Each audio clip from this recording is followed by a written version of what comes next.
അല്ലാഹുവിന്റെ അതിമഹത്തായ അനുഗ്രഹത്താൽ ഇന്നലെ വിശുദ്ധമായ ഖുർആനിന്റെ സൂറത്തു തകാസുർ എന്ന ഭാഗമാണ് നാം ചർച്ച ചെയ്തത്.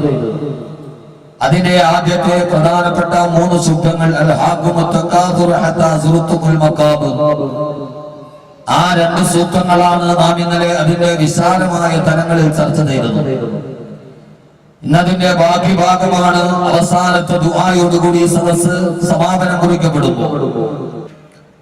അല്ലാഹു സുബ്ഹാനഹു വ തആല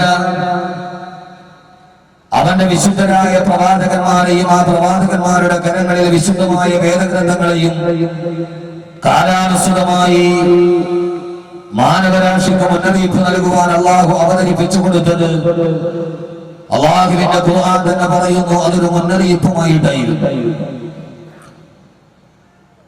വഴിതെറ്റി നടന്ന ജനസമൂഹത്തോട് ഏകനായ അല്ലാഹുവിന്റെ വഹ്ദാനിയത്തിലേക്ക് ക്ഷണിക്കാൻ വന്ന പ്രവാചകന്മാർ അവരെല്ലാവരും അവരോട് പറഞ്ഞത്, നിങ്ങളുടെ പ്രധാനപ്പെട്ട ലക്ഷ്യം ഇന്നമാ അന ലക്കും നദീറും മുബീൻ, ഒരു നദീറായി, ഒരു മുന്നറിയിപ്പുകാരനായിട്ടാണ് നിങ്ങളുടെ അടുക്കിലേക്ക് ഞാൻ കടന്നു വന്നത്.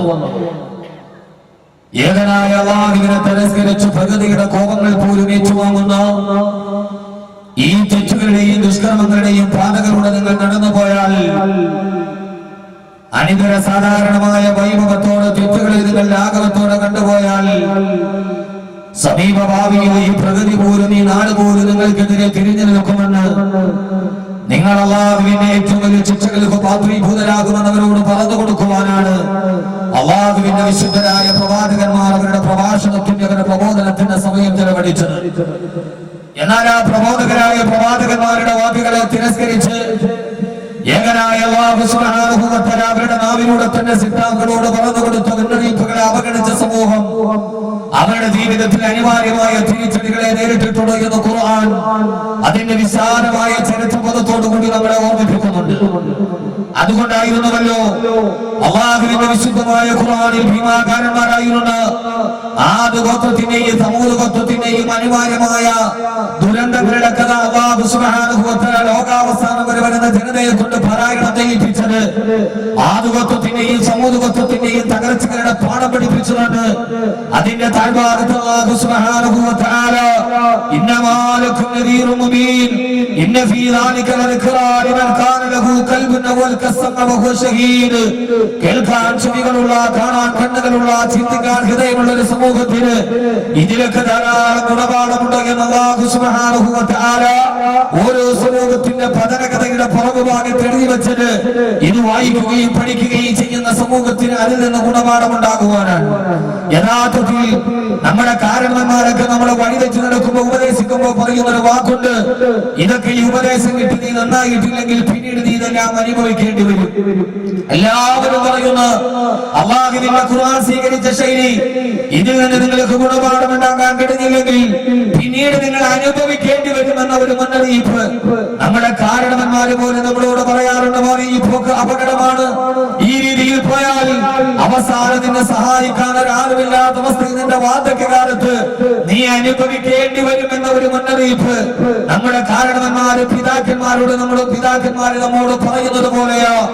അല്ലാഹുവിന്റെ പ്രവാചകൻ നബി മുഹമ്മദ് മുസ്തഫ, ആദരവായ പ്രവാചകൻ നബി മുഹമ്മദ് മുസ്തഫ സല്ലല്ലാഹു അലൈഹി വസല്ലമ അല്ലാഹുവിന്റെ വിശുദ്ധമായ ഖുർആനിലെ സൂറത്ത് തകാസുറിലൂടെ ഇന്നലെ 2 ആയത്തുകൾ നമ്മൾ പഠിപ്പിച്ചതുപോലെ ആ ഖുർആൻ നമ്മോട് ചോദിച്ചത് ഹാഖുമു തകാസുർ ഹത്താ സുറത്തുൽ മഖാബിർ, നിങ്ങളുടെ അഹങ്കാരവും ഈ ആത്തിയും ഈ അത്യാഗ്രഹവും ഈ ആപൽക്കരമായ പ്രവണതകളും ഏതുവരെയാണ് നിങ്ങളെ കൊണ്ടുപോകുക? ഹത്താ സുറത്തുൽ മഖാബിർ, പള്ളിക്കാട്ടിൽ നിങ്ങൾ അടക്കപ്പെടാറുള്ളവരാണ്, 6 അടി മണ്ണുകളല്ലാതെ ജീവിതത്തിൽ സ്വന്തമായി മറ്റൊന്നും ഇല്ലാത്തവരാണ്, എല്ലാം കെട്ടിപ്പിടിച്ച് ജീവിച്ചാലും ഒന്നുമില്ലാതെ കൈ നെഞ്ചിലേക്ക് കെട്ടിവെച്ച് വിഭൂതിയിലേക്ക് മണ്ണിലേക്ക് ചേർന്ന് പോകാറുള്ളവരാണ് നീ എന്ന ബോധത്തോടുകൂടിയേ ഈ ഭൂമിയിൽ ജീവിക്കാവൂ. നാളെ മരിക്കുമെന്ന ബോധത്തോടെ ജീവിക്കാവൂ.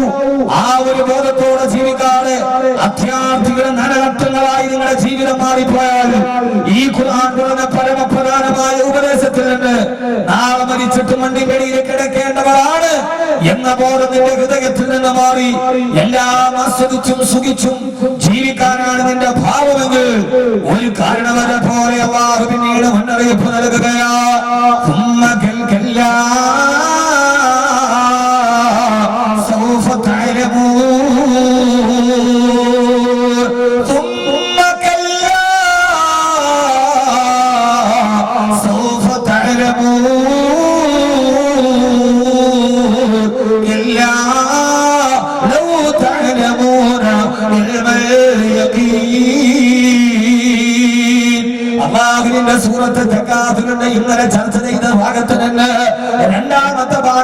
ഞാൻ കടന്നു പോവുകയാ.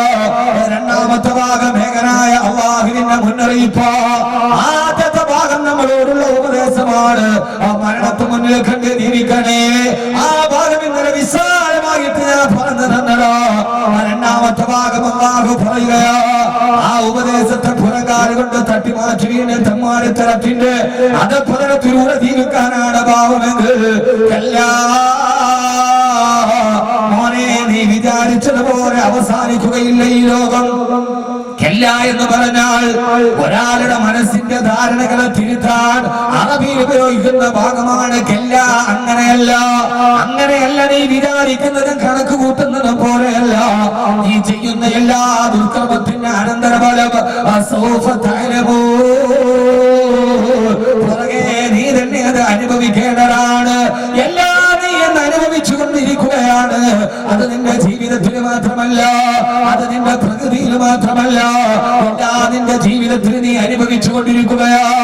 ആകാശത്ത് പുഞ്ചിരിക്കുന്ന സൂര്യന്റെ പ്രകാശം നിന്റെ ശരീരത്തിൽ ഏൽക്കുമ്പോ തൊലികൾ പോലും ഒഴിഞ്ഞു പോകുന്ന രീതിയിൽ എല്ലാ നിന്റെ പ്രവർത്തനത്തിന്റെ അനിതര സാധാരണമായ പ്രതിഫലമാണെന്ന് അല്ലാഹുവിന്റെ ഖുർആൻ പറയുമ്പോ ലോകാവസാനത്തിന്റെ മുന്നോടിയായി ലോകത്തെ എങ്ങനെ ഒരുക്കണമോ ആ ഒരു രീതിയിലേക്ക് കടന്നു പോവുകയാ. അതിന്റെ കഥ നിങ്ങളെ പഠിക്കാത്തരണ്ട, സമൂഹത്തിന്റെ കഥ നിങ്ങൾ പഠിപ്പിക്കാത്തരണ്ട.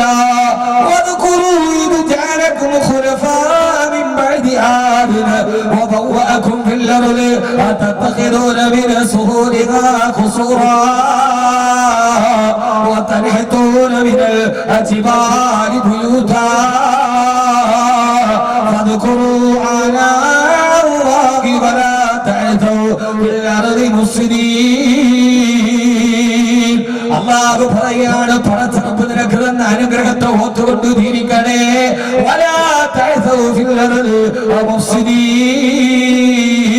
ഈ ഭൂമിയിൽ നിങ്ങൾ കുഴപ്പക്കാരെ പോലെ ജീവിക്കാൻ പാടില്ല.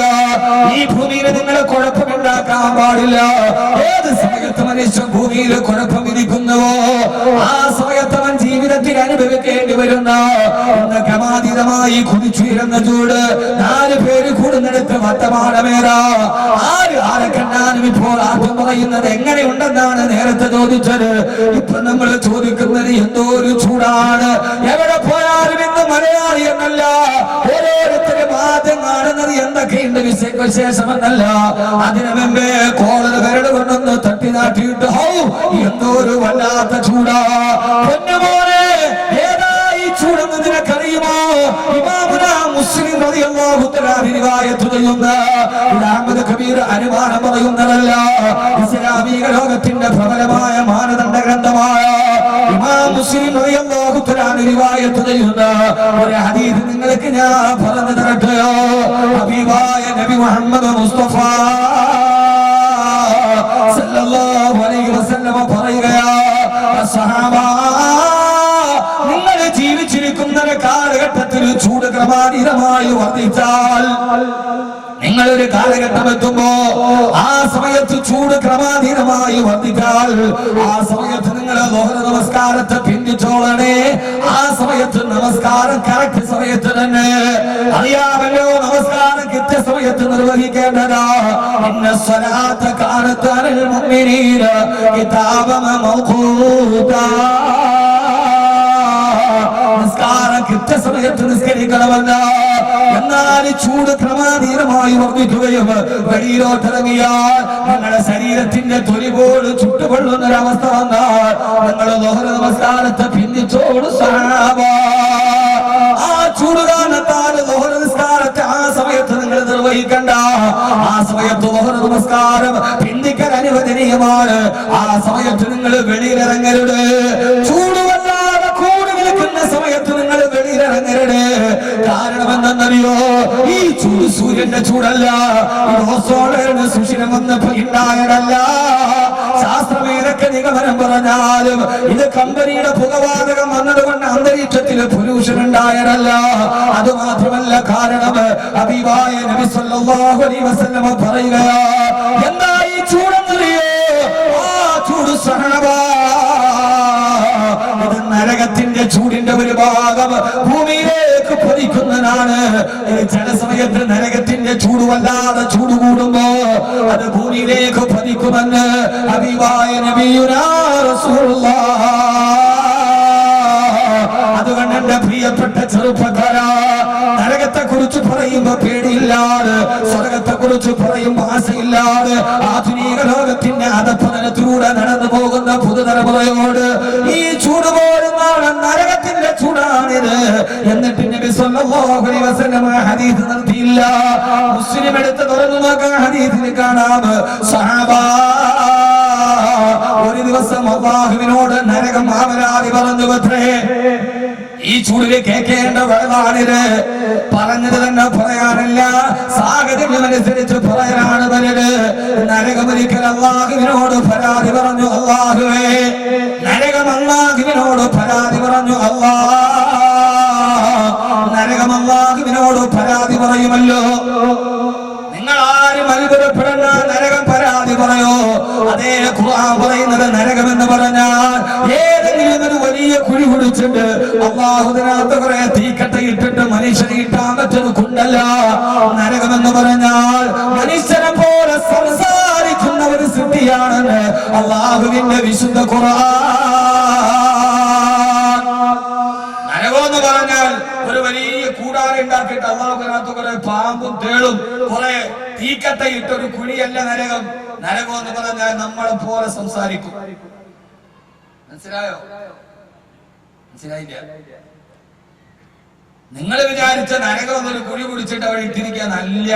നരകം എന്ന് പറഞ്ഞാൽ സംസാരിക്കുന്ന ശക്തിയാണെന്ന് വിശുദ്ധ ഖുർആൻ. ഞാൻ പറഞ്ഞതല്ല, ഖുർആൻ. മനസ്സിലാവാനാണ് നമുക്ക് പറയേണ്ടത്. ഒന്ന് തലയാട്ട മനുഷ്യന്മാരെ അതും ആടൂല. അല്ലാഹു നമുക്ക് ബോധം തരട്ടെ. എല്ലാരും ഇപ്പൊ നേരത്തെയൊക്കെ നമ്മൾ പറയും എന്തുണ്ട് വിശേഷം ചോദിക്കണതിനപ്പുറം ചിങ്ങനെ ഇട്ടിട്ട് എന്താ ചൂട്. 68 വർഷത്തിനിടയിൽ ഇത്രയും വലിയ ചൂടുണ്ടായിട്ടില്ല. ആ ചൂട് നരകത്തിന്റെ ചൂടൻ. അതാണ് സൂറത്ത് തകാസുർ അവസാനം പറഞ്ഞ പ്രമേയം. അല്ലാഹു നമുക്ക് ബോധം തരട്ടെ. ഞാൻ ഈ ഒരു ചൂട് വന്നത് കൊണ്ടാണ് ഈ സൂറത്ത് തന്നെ ഇന്ന് പരിചയപ്പെടുത്തുന്നത്. അല്ലാഹു നമുക്ക് ബോധം തരട്ടെ. നരകം എന്ന് പറഞ്ഞാൽ സംസാര ശക്തിയുള്ള പടച്ചറപ്പിന്റെ ഒരു സിദ്ധിപ്പാ.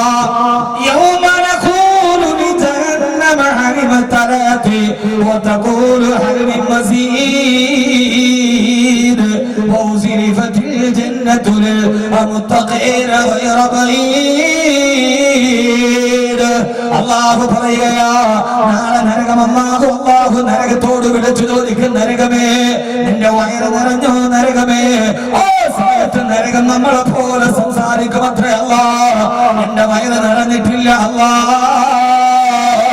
എല്ലാ തമ്മാടികളും എന്റെ വയറിലോട്ട് വന്നാലും എന്റെ വയറ് നിറയില്ലെന്ന് നരകം തമ്മാടികളുടെ നേരെ വർത്തമാനം പറയുമെന്ന് അല്ലാഹുവിന്റെ വിശുദ്ധ ഖുർആൻ. അതുകൊണ്ട് നരകം സംസാരിക്കുമെന്ന് ഖുർആൻ തന്നെ സാക്ഷ്യപ്പെടുത്തിയിട്ടുണ്ട്. ആ നരകമൊരിക്കൽ അല്ലാഹുവിനോട് പരാതി പറഞ്ഞു, അല്ലാഹുവേ. എന്താ നരകം പറഞ്ഞ പരാതി എന്നറിയോ? അല്ലാഹുവേ, അല്ലാഹുവേ, എന്റെ ഭാഗത്തിന് എന്റെ നരകം പറയാ റബ്ബേ, എന്റെ രണ്ട് സൈഡുകൾ തമ്മിൽ എപ്പോഴും വലിയ വഴക്കാണ്. നരകം പറഞ്ഞ പരാതി, അല്ലാഹുവേ, എന്റെ നരകത്തിന്റെ രണ്ട് ഭാഗങ്ങൾക്കാലും എപ്പോഴും അവര് പരസ്പരം വഴക്കിലാണല്ലോ. എന്താണ് നരകമേ നിന്റെ ഇരു ഭാഗങ്ങൾ തമ്മിൽ വഴക്കുണ്ടാകാനുള്ള കാരണമെന്തോ? അല്ലാഹുവേ, നരകത്തിന്റെ രണ്ട് ഭാഗങ്ങളെ തമ്മിൽ വഴക്കുണ്ടാകാനുള്ള കാരണം എന്റെ ഒരു ഭാഗത്തെ ചൂട് മറുഭാഗത്തെ നരകത്തിന് തന്നെ സഹിക്കാൻ കഴിയില്ല. അല്ലാ തങ്ങളെ കേട്ടുകൊള്ളുക. തലമറക്കാൻ കഴിയാതെ, നിസ്കരിക്കാൻ കഴിയാതെ ആധുനിക ജനറേഷൻ നരകം എന്ന് പറഞ്ഞാൽ മനുഷ്യരല്ല നിലവിളിക്കുന്നത്, ആ നരകം തന്നെ നിലവിളിക്കുകയാ. നരകത്തിന്റെ ഒരു ഭാഗം പറയുന്നു, അല്ലാഹുവേ, അതിന്റെ മറുഭാഗത്ത് നിന്ന് വരുന്ന ചൂട് എനിക്ക് സഹിക്കാൻ കഴിയുന്നില്ല. അല്ലാ ആർക്കാണ് സഹിക്കാൻ കഴിയാത്തത്? സൃഷ്ടിച്ച സമയത്ത് തന്നെ ചൂട് കൊണ്ട് സൃഷ്ടിക്കപ്പെട്ട നരകമാ. അതുകൊണ്ട് അല്ലാഹുവേ, അപ്പൊ മറുഭാഗം പറയും, നിന്റെ ചൂട് എനിക്ക് സഹിക്കാൻ കഴിയുന്നില്ല. നരകത്തിന് തന്നെ സ്വയം സഹിക്കാൻ കഴിയാത്ത ചൂടാണ് നരകത്തിന്റെ ചൂട്. അപ്പോൾ അല്ലാഹു പറഞ്ഞു വെച്ച നരകത്തോട്, അല്ലാഹുവേ, നരകത്തിൽ നിന്ന് ഞങ്ങളെ കാക്കണേ അല്ലാ. അല്ലാഹുവേ, നരകത്തിൽ നിന്ന് ഞങ്ങളെ കാക്കണേ അല്ലാ. നരകത്തിൽ നിന്ന് ഞങ്ങളെ കാക്കണേ അല്ലാഹ്. ഈ ദുനിയാവിലെ ചൂട് ഇത്ര വലുതാണെങ്കിൽ ഞങ്ങൾ നാളെ നരകത്തെ എങ്ങനെ സഹിക്കുമല്ലാഹ്?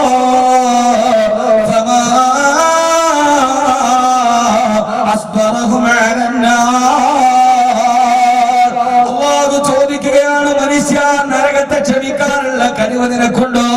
ആ നരകത്തിന്റെ തീജ്വാലകൾ നിന്റെ ശരീരത്തിലോട്ട് പടർന്നു കയറുമ്പോ അത് സഹിക്കാൻ നിനക്കെങ്ങനെ കഴിയും മനുഷ്യ എന്ന് അല്ലാഹു കൂടെ കൂടെ നമ്മളോട് ചോദിക്കുന്നുണ്ട്. പടച്ചവനെ, ചുട്ടുകൊള്ളുന്ന ഈ വെയിലത്ത് നിങ്ങൾ നിന്നോട് ചോദിക്കുകയാണ്, ആ നരകത്തിൽ നിന്ന് ഞങ്ങളെ കാക്കണേ അല്ലാഹ്. മഹാനായ റസൂലുള്ളാഹി സ്വല്ലല്ലാഹു അലൈഹി വസല്ലം പറയാ, നരകത്തിന് തന്നെ നിന്റെ ചൂട് സഹിക്കാൻ കഴിയാതെ വന്നപ്പോ ആ ചൂടിങ്ങനെ വർഷങ്ങളായി കത്തിച്ച് കത്തിച്ച് കത്തിച്ച് ആ ചൂട് നരകത്തിന്റെ ഉള്ളിൽ ഇങ്ങനെ തങ്ങി നിൽക്കുകയാ. അപ്പൊ അല്ലാഹു പറഞ്ഞു, നരകമേ, എന്നാലൊരു കാര്യം ചെയ്യ്. അല്ലാഹു സുബ്ഹാനഹു വ തആല ഒരു വർഷത്തിൽ ഒരു പ്രാവശ്യം നരകത്തിന് തന്റെ ശ്വാസം വിടാൻ അനുവാദം കൊടുത്തു. ഇത് കെട്ടുകഥയല്ല, ഇത് കഥയല്ല, മിത്തല്ല, ഐതിഹ്യമല്ല. ഇമാം മുസ്ലിം റഹിമഹുല്ലാഹ് ഉദ്ധരിക്കുന്ന ഹദീസാണ്. അല്ലാഹു പറഞ്ഞു, നരകമേ, നിന്റെ ശരീരത്തിന്റെ ഉള്ളിലെ കിടക്കുന്ന നിന്റെ ഉള്ളിലെ കിടക്കുന്ന ചൂടൊന്ന് വെളിയിലേക്ക് പോകാൻ വർഷത്തിൽ ഒരു പ്രാവശ്യം നരകത്തിന് അല്ലാഹു ശ്വസിക്കാൻ അനുവാദം കൊടുത്തു. വർഷത്തിന് 2 പ്രാവശ്യം നരകം ശ്വാസം വിടും. ഒന്ന് ചൂടുകാലത്ത്, മറ്റൊന്ന് ശൈത്യകാലത്ത്.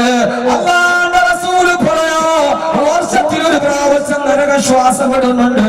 ആ ശ്വാസം വിടുന്ന ചൂടാണ് ഭൂമിയിലെ കാലടിക്കുന്നതെന്ന് ഹബീബായ നബിയുനാ റസൂലുള്ളാഹ് സല്ലല്ലാഹു അലൈഹി വസല്ലമ.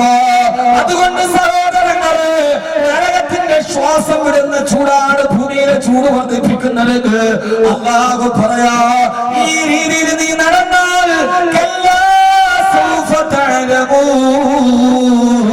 നീ ചെയ്തതൊക്കെ നീ അനുഭവിക്കേണ്ടി വരും. ഏതാ അനുഭവം എന്നറിയോ? ഞാൻ സമയപരിമിതമായിട്ട് സൂറത്ത് തകാസുര മുഴുവനും ചർച്ച ചെയ്യുകയാ. നീ അനുഭവിക്കേണ്ടി വരുന്നത് ഏതെന്നറിയോ? അനുഭവം മറ്റൊന്നുമല്ല,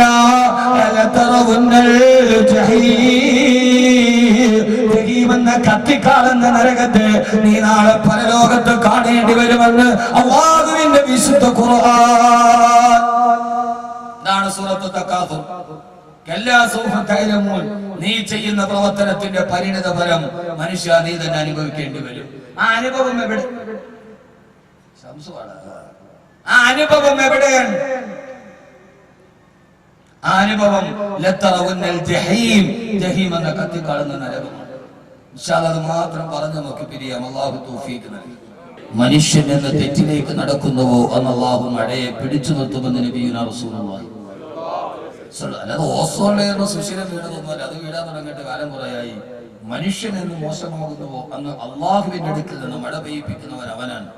അള്ളാഹു ചോദിച്ചില്ലേ, അഫറഅയ്തും മാ തഹറുസൂൻ അഅൻതും അഫറഅയ്തുമുൽ മാ അല്ലദീ തശ്റബൂൻ അഅൻതും അൻസൽതുമൂഹു മിനൽ മുസ്നി അം നഹ്നുൽ മുൻസിലൂൻ. നിങ്ങൾ എന്താ കരുതിയത്? എല്ലാ പൊല്യൂഷനും ഒഴിവാക്കി ഓസോൺ ലെയറിന്റെ സുശീലമൊക്കെ അടച്ച് മനുഷ്യരൊക്കെ നന്നായ മഴ പെയ്യില്ല. ഞാൻ പറഞ്ഞു പറ്റൂല, മഴ അള്ളാഹുവിന്റേതാണ്. അതുകൊണ്ടാണ് സൂറത്തുൽ വാഖിഅ അള്ളാഹു ചോദിച്ചത്, അഫറഅയ്തുമുൽ മാ അല്ലദീ തശ്റബൂൻ. അല്ലാഹു ചോദിക്കുകയാണ്, അഫറഅയ്തുമുൽ മാ അല്ലദീ തശ്റബൂൻ അഅൻതും അൻസൽതുമൂഹു മിനൽ മുസ്നി അം നഹ്നുൽ മുൻസിലൂൻ. അല്ലാഹു ചോദിക്കുകയാണ്, മനുഷ്യ,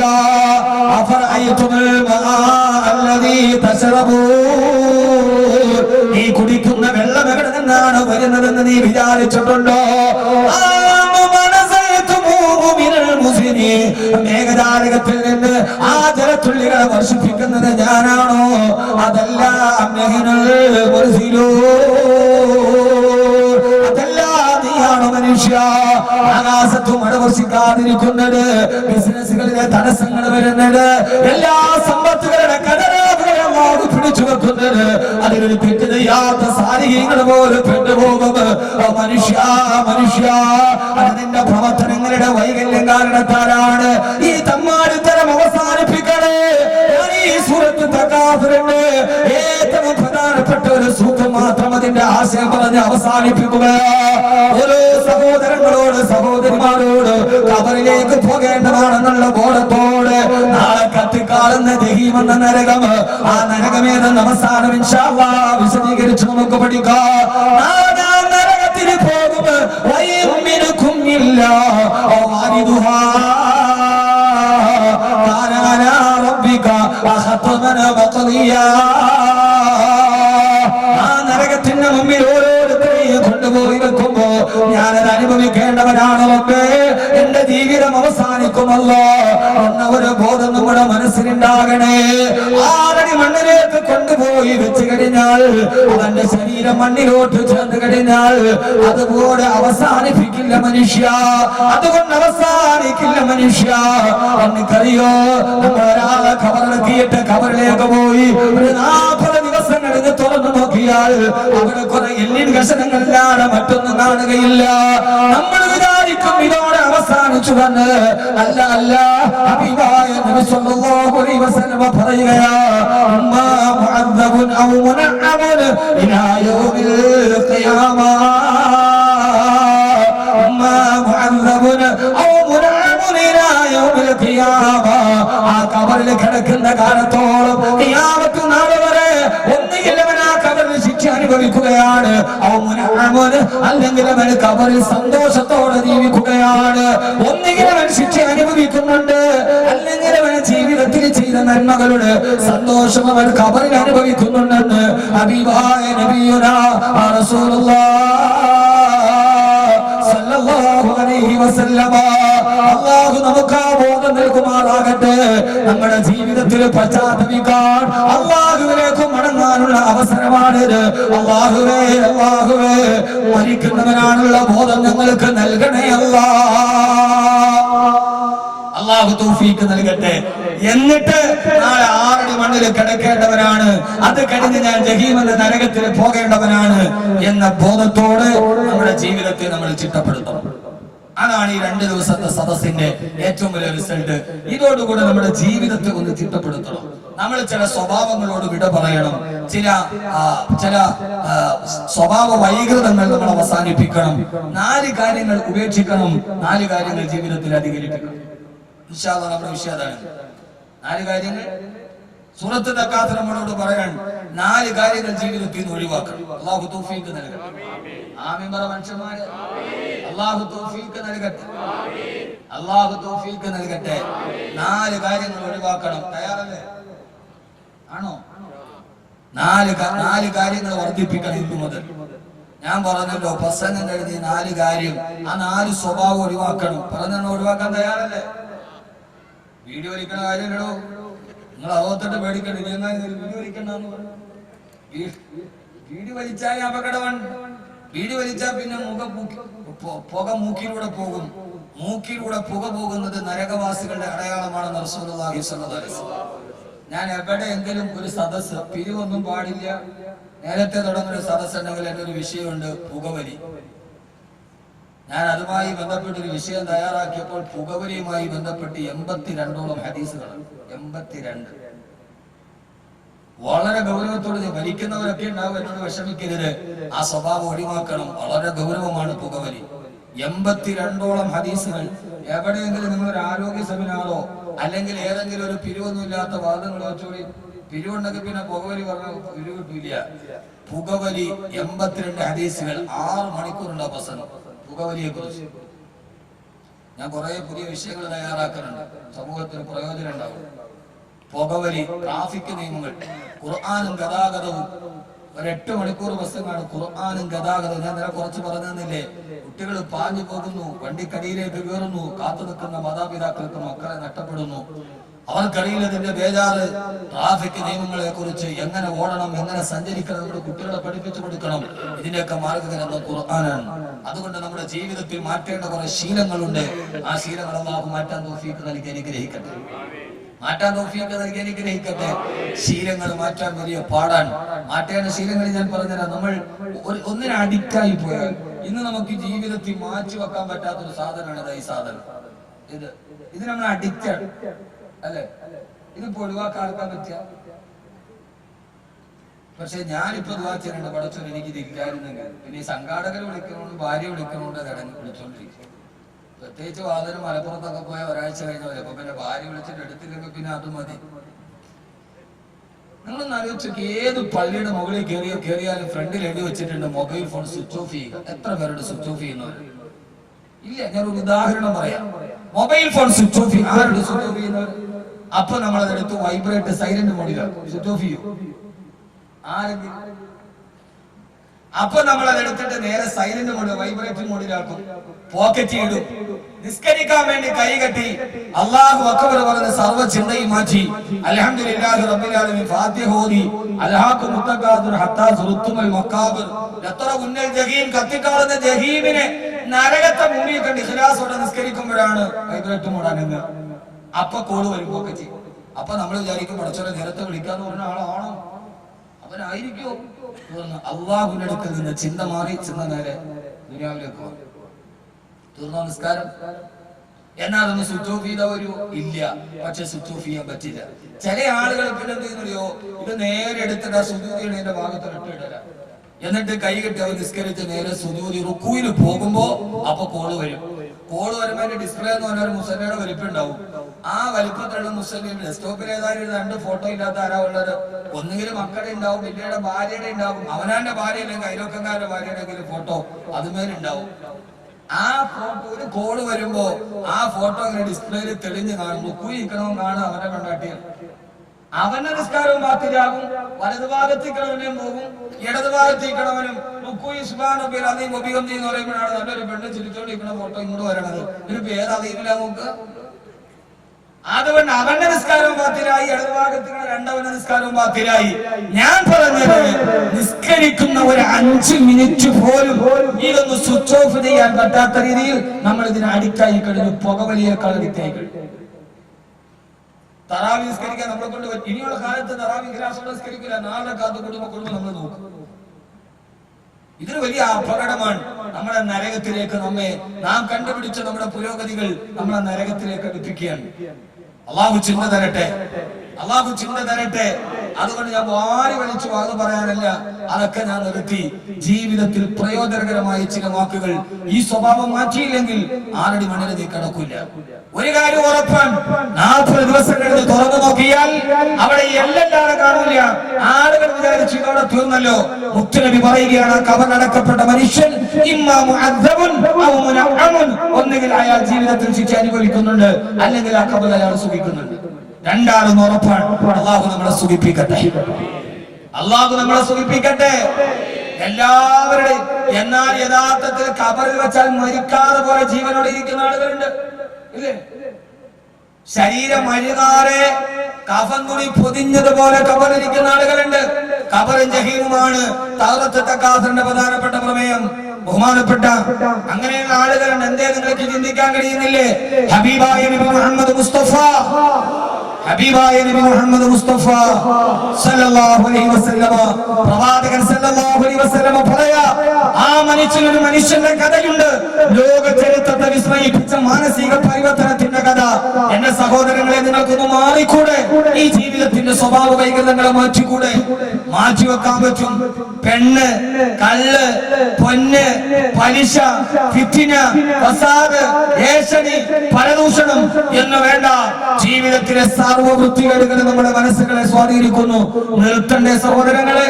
ഒരു മാറ്റം ഉണ്ടാകണ്ടേ എന്ന് ഇങ്ങനെ മറ്റൊരുത്തന്റെ പച്ചയിറച്ചി നിന്നും ഈ കല്ല് മോന്തി കുടിക്കാൻ ഒരു വിഭാഗം, ഇനി മോന്തി കുടിക്കാതെ നിക്കാരത്തകമുള്ളവൻ വേറൊരുത്തന്റെ പച്ചയിറച്ചി തിന്നാൻ വേറൊരു വിഭാഗം, ഇങ്ങനെ ജീവിച്ച് 6 അടി മണ്ണിൽ കിടക്കണമെന്നുള്ള ബോധമില്ലേ? മാറ്റം ഉണ്ടാകണ്ടേ? ആദരവായ പ്രവാചകൻ നബി മുഹമ്മദ് മുസ്തഫ, ഞാനൊരു മനുഷ്യന്റെ കഥ പറഞ്ഞു തരാം. നിങ്ങൾ കേട്ട് കടകിയൊരു കഥ, അത്ഭുതകരമായ കഥ. ഹബീബായ നബി മുഹമ്മദ് മുസ്തഫ, ഉറക്കെ ഹബീബായ നബി മുഹമ്മദ് മുസ്തഫ.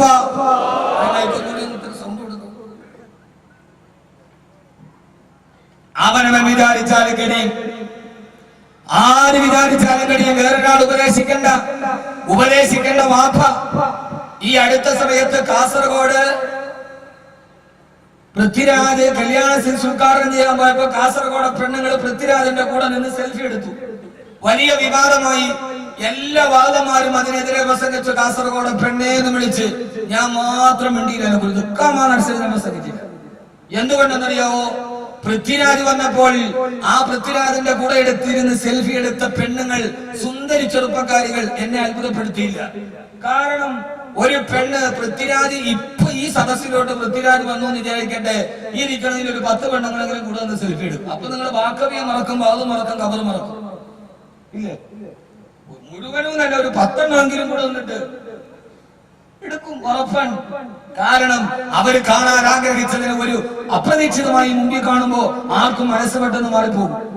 പക്ഷേ എന്നെ അത്ഭുതപ്പെടുത്തിയത്, ഞാൻ അതിനെതിരെ പ്രസംഗിക്കാതിരുന്നത്, ആ ചെറുപ്പക്കാരികൾ സിനിമാ നടന്റെ കൂടെ നിന്ന് പറതയിട്ട് സെൽഫി എടുത്തപ്പോൾ അതിന്റെ മറുഭാഗത്ത് ഒരു 50-55 വയസ്സുള്ള ഒരു കിളവിയും ഉണ്ടായിരുന്നു. ആ കിഴവിയാണ് എന്നെ അത്ഭുതപ്പെടുത്തിയത്. കാരണം ആ ചെറുപ്പക്കാരികൾ അത് ചെയ്യുമ്പോൾ, മക്കളെ ഇത് ചെയ്യരുത്, ഇത് അല്ലാഹുവിന് ഇഷ്ടമല്ല എന്ന് പറഞ്ഞു കൊടുക്കേണ്ടത് 55 വയസ്സുള്ള ഉമ്മയായിരുന്നു. പക്ഷെ ഉമ്മയും അതിൽ ചേർന്നു എന്നതാണ് പുതിയ ലോകത്ത് സംഭവിച്ചിരിക്കുന്ന ഏറ്റവും വലിയ ക്യാൻസർ എന്ന് നിങ്ങൾ അറിയണം. ഈ ദുനിയാവിന്റെ പേക്കൂത്തുകൾ നമ്മുടെ നിസ്കാരത്തടന്ന് നിസ്കാര കുപ്പായവും മക്കനെ വിട്ട് നടന്ന നമ്മുടെ വൃദ്ധകളെ പോലും സ്വാധീനിക്കുന്നു എന്നാണ് അതിന്റെ അർത്ഥം. മാറ്റം ഉണ്ടാകേണ്ടത് നമുക്ക്, ഖബറിൽ കിടക്കേണ്ട നമുക്ക്. ആ ഒരവസ്ഥയിലേക്ക് നിങ്ങൾ ചിന്തിക്കാൻ കഴിഞ്ഞാൽ, ഞാൻ ഖബറിനെ കുറിച്ച് പറഞ്ഞതുപോലെ ഒരാൾ നിങ്ങൾക്ക് പറഞ്ഞു തരാ. ചെറുപ്പക്കാരാ, ആദരവായ പ്രവാചകൻ നബി മുഹമ്മദ് മുസ്തഫ സല്ലല്ലാഹു അലൈഹി വസല്ലം വഫാത്തായി. അല്ലാഹുവിന്റെ പ്രവാചകൻ ഈ ലോകത്തോട് വിട പറഞ്ഞു എന്ന വാർത്ത അറിഞ്ഞ് സഹാബത്ത് മുഴുവനും ആയിഷ റളിയല്ലാഹു തആലയുടെ കൊച്ചു വീട്ടിന്റെ ഉള്ളിൽ മരണപ്പെട്ട് വിട പറഞ്ഞു പോയിട്ടും ജീവിക്കുന്ന മന്ദസ്മിതം തൂങ്ങി നിന്ന് ഹബീബായ നബി സല്ലല്ലാഹു അലൈഹി വസല്ലമയുടെ ചാരത്ത് നിൽക്കുമ്പോഴാ മഹാനായ അബൂബക്കർ റളിയല്ലാഹു തആല കടന്നു വരുന്നത്. ഹബീബായ നബി സല്ലല്ലാഹു അലൈഹി വസല്ലമയുടെ അടുക്കൽ തവഫിയ റസൂലുള്ളാഹ്, റസൂൽ വഫാത്തായി പോയി. അബൂബക്കർ റളിയല്ലാഹു തആല ഹബീബായ മുത്തിന്റെ ചാരത്ത് വന്നിരുന്ന് അല്ലാഹുവിന്റെ റസൂൽ വഫാത്തായി കണ്ണടച്ച് ഇങ്ങനെ കിടക്കുമ്പോ അബൂബക്കർ റളിയല്ലാഹു തആല പറഞ്ഞു, വല്ല നബിയേ, എന്തോ ഒരു സുഗന്ധമാണ് നബിയേ, അങ്ങയുടെ ചാരത്ത് നിന്ന് എന്തോ ഒരു സുഗന്ധം വരുന്നു നബിയേ. ജീവിച്ചിരുന്നപ്പോഴും സുഗന്ധമാണ്, അങ്ങ് വിട പറഞ്ഞപ്പോഴും സുഗന്ധമാണല്ലോ നബിയേ. ഹബീബായ നബി നിങ്ങൾ വഫാത്തായിട്ട് 3ാമത്തെ ദിവസമാണ് റസൂലിനെ ദഫൻ ചെയ്യുന്നത്. ആ 3 ദിവസവും ആയിഷ ബീവിയുടെ വീട്ടിലെ ഹബീബായ നബി തങ്ങളുടെ തിരുശരീരം ഇരിക്കുന്നുണ്ട്.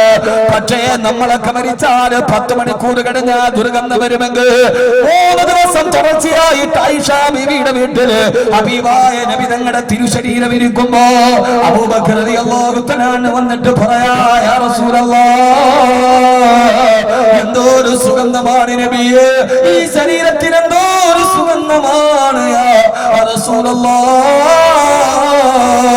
ഫദലുക കാഫൂറുൻ വറബുക അംബറു വസുദുസുക യാകൂതുൻ വബാഖീക ദൗഹറു. ഇത് അമ്പലിന്റെ സുഗന്ധമാണ് നബിയേ, ഇത് മിസ്കിന്റെ പരിമളമാണ് നബിയേ. ഹബീബായ മുത്തിനെ സാധാരണക്കാരനെന്ന് പറയല്ല മുഅ്മിനേ.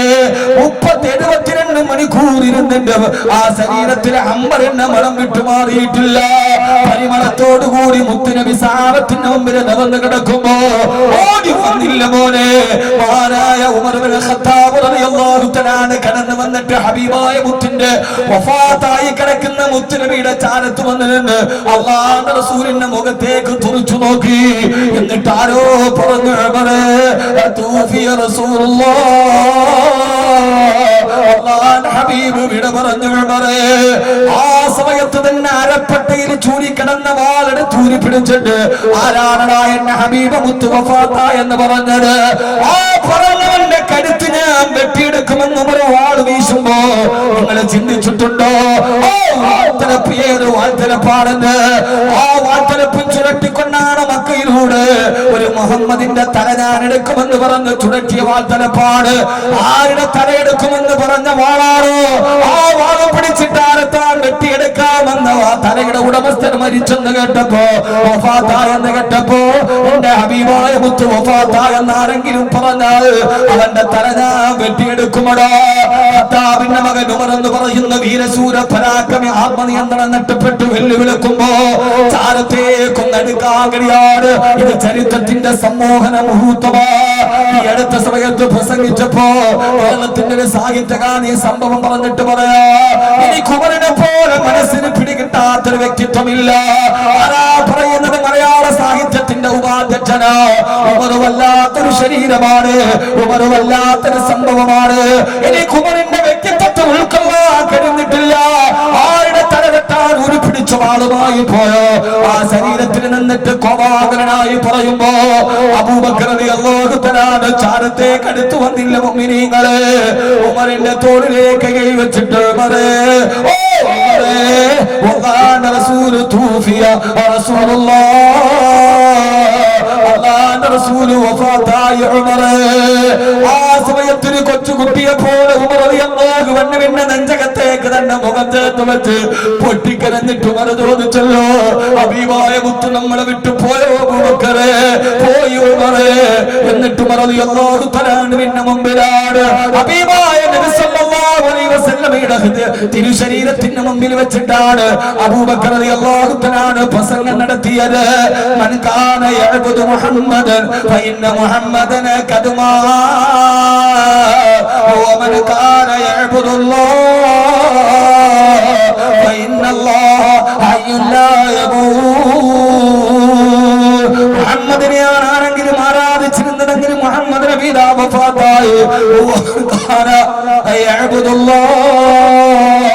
ആരെങ്കിലും അല്ലാഹുവിനെയാണ് ആരാധിച്ചിരുന്നതെങ്കിൽ അവൻ ഇതേവരെ വഫാത്തായിട്ടില്ല, അവൻ മരിച്ചിട്ടില്ല.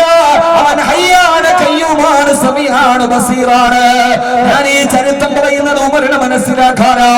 സഹോദരങ്ങളെ, സഹോദരിമാര്, അവിടെ നിന്ന് പൊട്ടിക്കരഞ്ഞു പോയ ഉമർ റളിയല്ലാഹു അൻഹു, അല്ലാഹുവിന്റെ റസൂലിന്റെ പ്രിയപ്പെട്ട സഹാബി, അവസാനം ഉമർ റളിയല്ലാഹു തആല ആരായി മാറിയെന്ന് നിങ്ങൾക്കറിയുമോ? മഹാനായ അനസ് റളിയല്ലാഹു തആല ഒരു പാതിരാ സമയത്ത് ഉമർ റളിയല്ലാഹു തആല ഖലീഫയാ ഈത്തപ്പനത്തോട്ടത്തിന്റെ നടുവ് ചരിത്രത്തൂടെ നടന്നു പോകുമ്പോ മദീന മുഴുവനും ഉറങ്ങിക്കിടക്കുന്ന നേരത്ത് ഈത്തപ്പനത്തോട്ടത്തിന്റെ ചാരത്തുകൂടി നടന്നു പോകുമ്പോ ഈത്തപ്പനത്തോട്ടത്തിന്റെ ഉള്ളിൽ നിന്നൊരു ശബ്ദം കേൾക്കുകയാ. എന്താ ശബ്ദമെന്നറിയോ? ഖത്താബിന്റെ മകൻ ഉമറേ, ആരാണടാ നീ? ആരാണടാ ഉമറേ? നിന്നെ ആരാണടാ അമീറുൽ മുഅ്മിനീൻ എന്ന് വിളിച്ചത്? നീ മക്കയിലെ കള്ളുകുടിയനല്ലായിരുന്നോ? നീ എത്ര പെൺമക്കളെ ജീവനോടെ കുടിച്ചു മൂടിയനാടാ ഉമറേ? അനസ് റളിയല്ലാഹു തആല ഞെട്ടിപ്പോയി. വീരശൂര പരാക്രമിയായ ഒരു റൊമാന്റിക് ഭാവനക്ക് പോലും സങ്കല്പിക്കാൻ കഴിയാത്ത ലോകത്തിന്റെ ചരിത്രത്തിന്റെ ഭാഗധേയമായി മാറിയ ഉമറിനെ ആരാണ് വല്ലാതെ വരട്ടുന്നത്? അറിയാൻ ഈത്തപ്പനത്തോട്ടത്തിന്റെ ഉള്ളിലേക്ക് പോകുമ്പോ കാണുന്ന കാഴ്ച ലോക ചരിത്രത്തിന് സമാനമായ സംഭവം വേറെയില്ല. മദീന മുഴുവനും കിടന്നുറങ്ങുന്ന പാതിരാവിലെ നിശബ്ദതയില് ഈത്തപ്പനത്തോട്ടത്തിന്റെ ഉള്ളിൽ വന്നിരുന്ന് ഒരു ഈത്തപ്പന മരത്തിലേക്ക് ചാരിയിരുന്നിട്ട് ഉമർ തന്നെ ഉമറിനെ പേടിപ്പിക്കുകയാ. സ്വന്തം വിരൽ സ്വന്തം നെഞ്ചിലേക്ക് ചൂണ്ടുവെച്ചിട്ട്, എടാ ഖത്താബിന്റെ മകൻ ഉമറേ, നീ ആരായിരുന്നടാ? ഒരു കാലത്ത് നീ ആരായിരുന്നടാ? നീ മക്കയിലെ തമ്മാടിയായിരുന്നില്ലേടാ ഉമറേ? നിന്റെ പാപങ്ങളുമായി പടച്ചറപ്പിന്റെ മുമ്പില് എങ്ങനെയാണോ ഉമറേ പോയി നിൽക്കുന്നതെന്ന് ചോദിച്ച് എല്ലാവരും ഉറങ്ങിക്കിടക്കുന്ന രാത്രിയിൽ പഴയകാലത്ത് ചെയ്തു പോയ തെറ്റുകൾ ഓർത്തിട്ട് ഈത്തപ്പന മരത്തിലെ ചാരി നിന്നിട്ട് സ്വന്തം വിരല് സ്വന്തം നെഞ്ചിലേക്ക് ചൂണ്ടിയ ഉമർ റളിയല്ലാഹു തആല നിനക്കറിയുമോ ചെറുപ്പക്കാരാ? അവസാനിച്ചില്ല മോനെ, അവസാനിച്ചില്ല. ഒരിക്കൽ കൂടി ചരിത്രത്തിന്റെ ആ വ്യക്തിത്വത്തിന്റെ ധവളപ്രകാശം കൊണ്ട് ലോകചരിത്രത്തിന്റെ വിസ്മയത്തിൽ നിർത്തിയ മനുഷ്യരെ ആധുനിക ലോകത്ത് ഞാൻ ഒന്നുകൂടി അവതരിപ്പിക്കുകയാ. ഉമർ റളിയല്ലാഹു തആല വഫാത്തിന്റെ സമയമായി മദീനത്തെ പള്ളിയുടെ മിമ്പറിൽ ഇരുന്നുകൊണ്ട് അവസാനത്തെ ഖുത്ബ നടത്തുമ്പോ രണ്ടാമത്തെ ഖുത്ബയിൽ ദുആ ചെയ്തപ്പോ ഉമർ റളിയല്ലാഹു തആല ദുആ ചെയ്തു, അല്ലാഹുവേ, ഈ ഉമറിന്റെ വഫാത്തിന്റെ സമയമായി ഉമറിന്റെ മനസ്സിലൊരു ആഗ്രഹമുണ്ട്. ഏതാണ് ആഗ്രഹമെന്നറിയോ? അല്ലാഹുമ്മ ർസുഖ്നി ശഹാദതൻ ഫീ ബലദി റസൂലിക. എന്നെ ഷഹീദാക്കണേ അല്ലാഹ്. ഈ ദുആ കേട്ട സഹാബത്ത് ആമീൻ പറയാതെ നിശബ്ദരായി. ഉമർ റളിയല്ലാഹു തആല മിമ്പറിൽ ഇരുന്നു കൊണ്ട് വിളിച്ചു പറഞ്ഞു, കൂട്ടുകാരെ, ഉമറിന്റെ അവസാനത്തെ ആഗ്രഹമാണ് മദീനയിൽ എനിക്ക് കിടന്ന് ഷഹീദാവണം. ഇതൊക്കെ ആഗ്രഹിക്കാൻ കാരണം എന്താ? ഒരു കാലഘട്ടം മുഴുവൻ തമ്മാടിത്തരത്തിലൂടെ ജീവിച്ച ഉമർ. അമ്മിനൂ റഹമക്കുമുല്ലാഹ്. നിങ്ങൾ അല്ലാഹുവിനോട് ആമീൻ പറയണേ. ഉമറിന് മദീനയിലേക്ക് കടന്ന് ഷഹീദാവണം. അല്ലാഹു നമുക്ക് മദീനയുടെ മരണം നൽകി അനുഗ്രഹിക്കുമാറാകട്ടെ. ഞാൻ എന്റെ കൽബിലേറെ ഇഷ്ടപ്പെടുന്ന ഒരു സഹോദരൻ എന്നോട് പറഞ്ഞു, ഉസ്താദേ, ദുനിയാവിനോട് എനിക്ക് പ്രേമം അടുത്തു, എനിക്കിനി ദുനിയാവ് വേണ്ട, പറ്റിയാൽ എനിക്കിനി മക്കയിലും മദീനയിലും എന്റെ ശിഷ്ടകാലം ചെലവഴിക്കണം. എന്തുകൊണ്ടറിയോ? അതാ മനസ്സിലല്ലാഹു കൊടുത്ത നിഷ്കളങ്കതയുടെ ഭാഗമാ. അല്ലാഹുവേ, അല്ലാഹുവേ, മരിക്കുന്നതിന് മുമ്പ് ജീവിതത്തിൽ നന്മ മാത്രം പ്രചരിപ്പിച്ച, നന്മ മാത്രം ചെയ്ത, നല്ലത് മാത്രം ഹൃദയത്തിന് നീ മരിക്കുന്നതിന് മുമ്പ് ഹബീബായ മുത്തിനെ സ്വപ്നത്തിൽ കണ്ട് വിട പറയാ.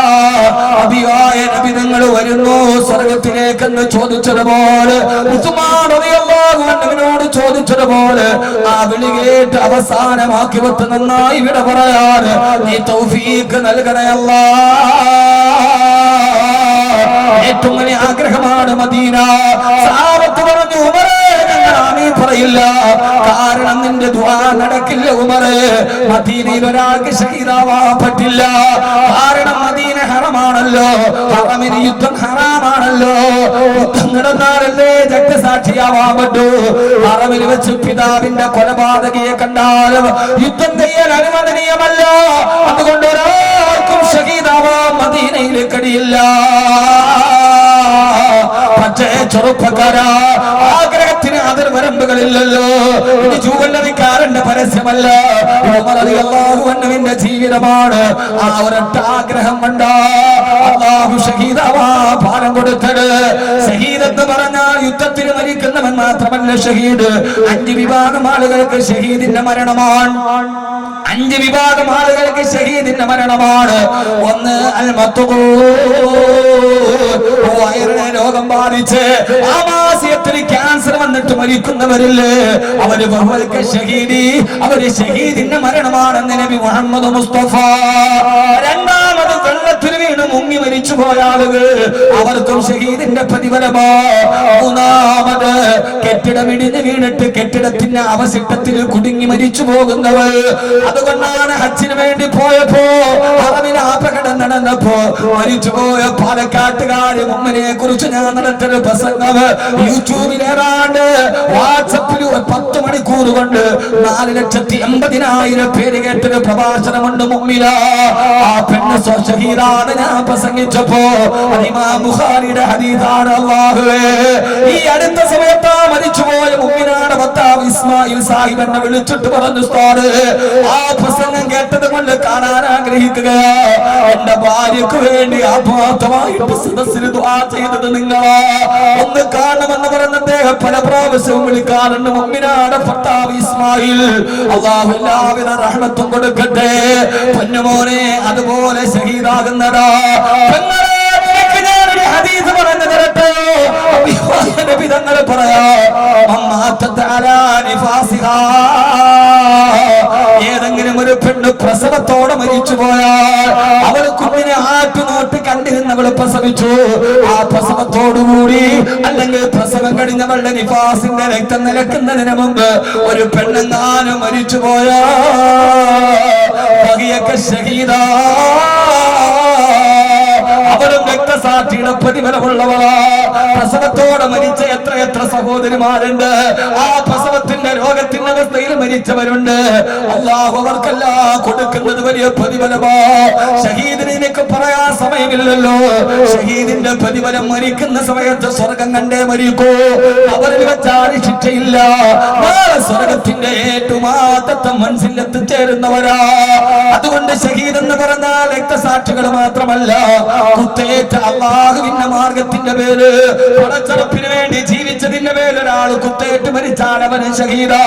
ഉമർ റളിയല്ലാഹു തആല ദുആ ചെയ്തു, അല്ലാഹുവേ, എന്നെ മദീനയിലെ ഷഹീദാക്കണേ അല്ലാഹ്. ഒരു ദുആ സ്വീകരിച്ചിട്ടാണ് സുബഹി നിസ്കാരത്തിന് പള്ളിയിൽ പോയി ഇമാമത്തിന് നിർവഹിക്കുമ്പോ അബൂലുലുഅ എന്ന ഭ്രാന്തൻ വന്ന് നേർത്തുള്ള കടാരി പള്ളിയിലോട്ട് കുത്തിക്കയറ്റിയത്. ഒന്നാമത്തെ റക്അത്തിൽ നിൽക്കുമ്പോ പള്ളിയിലേക്ക് പിച്ചാത്തി കുത്തിക്കയറ്റി ഉടൽമാല വെളിയിലേക്ക് ചിതറിത്തെറിച്ച് ഉമർ റളിയല്ലാഹു തആല അൻഹു ഇമാമത്ത് നിർവഹിച്ച മിഹ്റാബിലേക്ക് മറിഞ്ഞു വീണില്ല മുഅ്മിനീങ്ങളെ. രക്തം തടം തള്ളിയാത്തൊടുങ്ങി ശരീരത്തിലേക്ക് കുത്തേറ്റ മുറിവ് കുടഞ്ഞു കയറി ബോധരഹിതനായി മകനായ ഇബ്നു ഉമർ റളിയല്ലാഹു അൻഹുവിന്റെ മടിയിൽ തല വെച്ച് കിടക്കുമ്പോ ഇടയ്ക്ക് ബോധം വീണു. മഹാനായ ഉമർ റളിയല്ലാഹു അൻഹുവിന്റെ അപകടവാർത്തയറിഞ്ഞ് ആയിരക്കണക്കിന് ആളുകൾ ചുറ്റുവട്ടത്ത് നിൽക്കുമ്പോ വയറ്റിലേക്ക് കുത്തേറ്റ് കുടൽമാല ചിതറിത്തെറിച്ച് രക്തത്തിന്റെ കളത്തിൽ കിടക്കുമ്പോ ആദ്യം ബോധം തിരിച്ചു വന്നപ്പോ ചോദിച്ചതെന്നെ മകനെ ഇബ്നു ഉമർ എന്നല്ല, എന്റെ ഭാര്യ എന്നല്ല, മോനെ ഇബ്നു ഉമർ എന്താണ് ഉപ്പ സുബഹിന്റെ സമയം കഴിയാറായ മോനെ? ഇല്ല ഉപ്പ. എന്തേ മോനെ? ഞാൻ സുബഹിയുടെ ആദ്യത്തെ റക്അത്തിൽ നിൽക്കുമ്പോഴാണ് കുത്തേറ്റ് വീണത്. എന്റെ സുബഹി നിസ്കാരം ഞാൻ പൂർത്തിയാക്കിയിട്ടില്ല. ഞാൻ എന്റെ റബ്ബിലേക്ക് പോകാൻ പോവുകയാ. ഇനി ഉമർ ഖബറിലേക്ക് പോവുകയോ? ഖബറിലേക്ക് വെക്കുന്നതിന് തൊട്ട് മുമ്പ് ഒരു സുബഹി നിസ്കാരം കളാക്കിയിട്ട് എന്റെ റബ്ബിന്റെ മുമ്പിൽ ഞാൻ പോയി നിന്നാൽ ഉമർ എന്താണ് റബ്ബിനോട് സമാധാനം പറയുന്ന പോലെ? ലോക ചരിത്രത്തിൽ ഇങ്ങനെ ഒരു മനുഷ്യന്റെ മരണമില്ല. പൊന്നുമോനെ ഇബ്നു ഉമർ, എന്താ ഉപ്പ ഇങ്ങനെയൊക്കെ പറയുന്നത്? നിന്റെ വാപ്പ ഒരു കാലത്തെ തെമ്മാടിയായിരുന്നു മോനെ, നിന്റെ വാപ്പ ഒരു കാലത്തെ വ്യഭിചാരിയായിരുന്നു മോനെ, ഒരു യൗവനം മുഴുവനും അല്ലാഹുവിനെ പെടാത്ത ജീവിതത്തിൽ നടന്നവനാണ് നിന്റെ ഉപ്പ. പിന്നെ എന്റെ ഹബീബായ മുത്തു വന്നു, എനിക്ക് ഷഹാദത്ത് കലിമ പറഞ്ഞു തന്നു. ഞാൻ ഹബീബായ നബിയുടെ കൂടെ ധർമ്മയുദ്ധം ചെയ്തു. അവസാനം ഞാൻ ഇന്ന് ഖലീഫയായി. പക്ഷേ എനിക്ക് നരകത്തെ പേടിയാ. അല്ല തറവുന്നൽ ജഹീം, എനിക്ക് നരകത്തെ പേടിയാ മോനെ. മോനെ സുബഹി നിസ്കാരം കളാക്കിയിട്ട് റബ്ബിന്റെ മുമ്പിൽ ഞാൻ എങ്ങനെയാ പോയി നിൽക്കുക? എന്റെ ഖബറിൽ ഞാൻ എങ്ങനെയാ കിടക്കുക? രക്തം പുരണ്ട കൈ എങ്ങനെ നീട്ടിയിട്ട് മോനെ ഇബ്നു ഉമർ, മോനെ അബ്ദുള്ള, ഉപ്പാന്റെ കൈ കൊണ്ടൊന്ന് ഒന്നു എടുപ്പിക്കും മോനെ. ഇബ്നു ഉമർ റളിയല്ലാഹു തആല ഉപ്പാന്റെ കൈ കഴുകി ഒന്നു എടുപ്പിച്ചു. ഉമർ റളിയല്ലാഹു തആല ചരിത്രത്തിൽ കാണാൻ നിസ്കരിക്കാൻ ശ്രമിക്കുമ്പോ കുടൽമാല വളിയിലേക്ക് വലിഞ്ഞു പോയി. മുറിപ്പാടിൽ നിന്ന് കൈയെടുത്തിട്ട് കൈ കെട്ടാൻ പോകുമ്പോ കുത്തേറ്റ മുറിവിന്റെ ആഴം കാരണത്താൽ കുടൽമാലകളിലേക്ക് ചിതറിത്തെറിച്ചു. ഉമർ റളിയല്ലാഹു തആല എഴുന്നേറ്റ് നിൽക്കാൻ കഴിയാതെ മടങ്ങി വീണു. സഹാബത്ത് പറഞ്ഞു, വേണ്ട ഉമറേ വേണ്ട. മോനെ അബ്ദുള്ള, എന്തേ ഉപ്പ?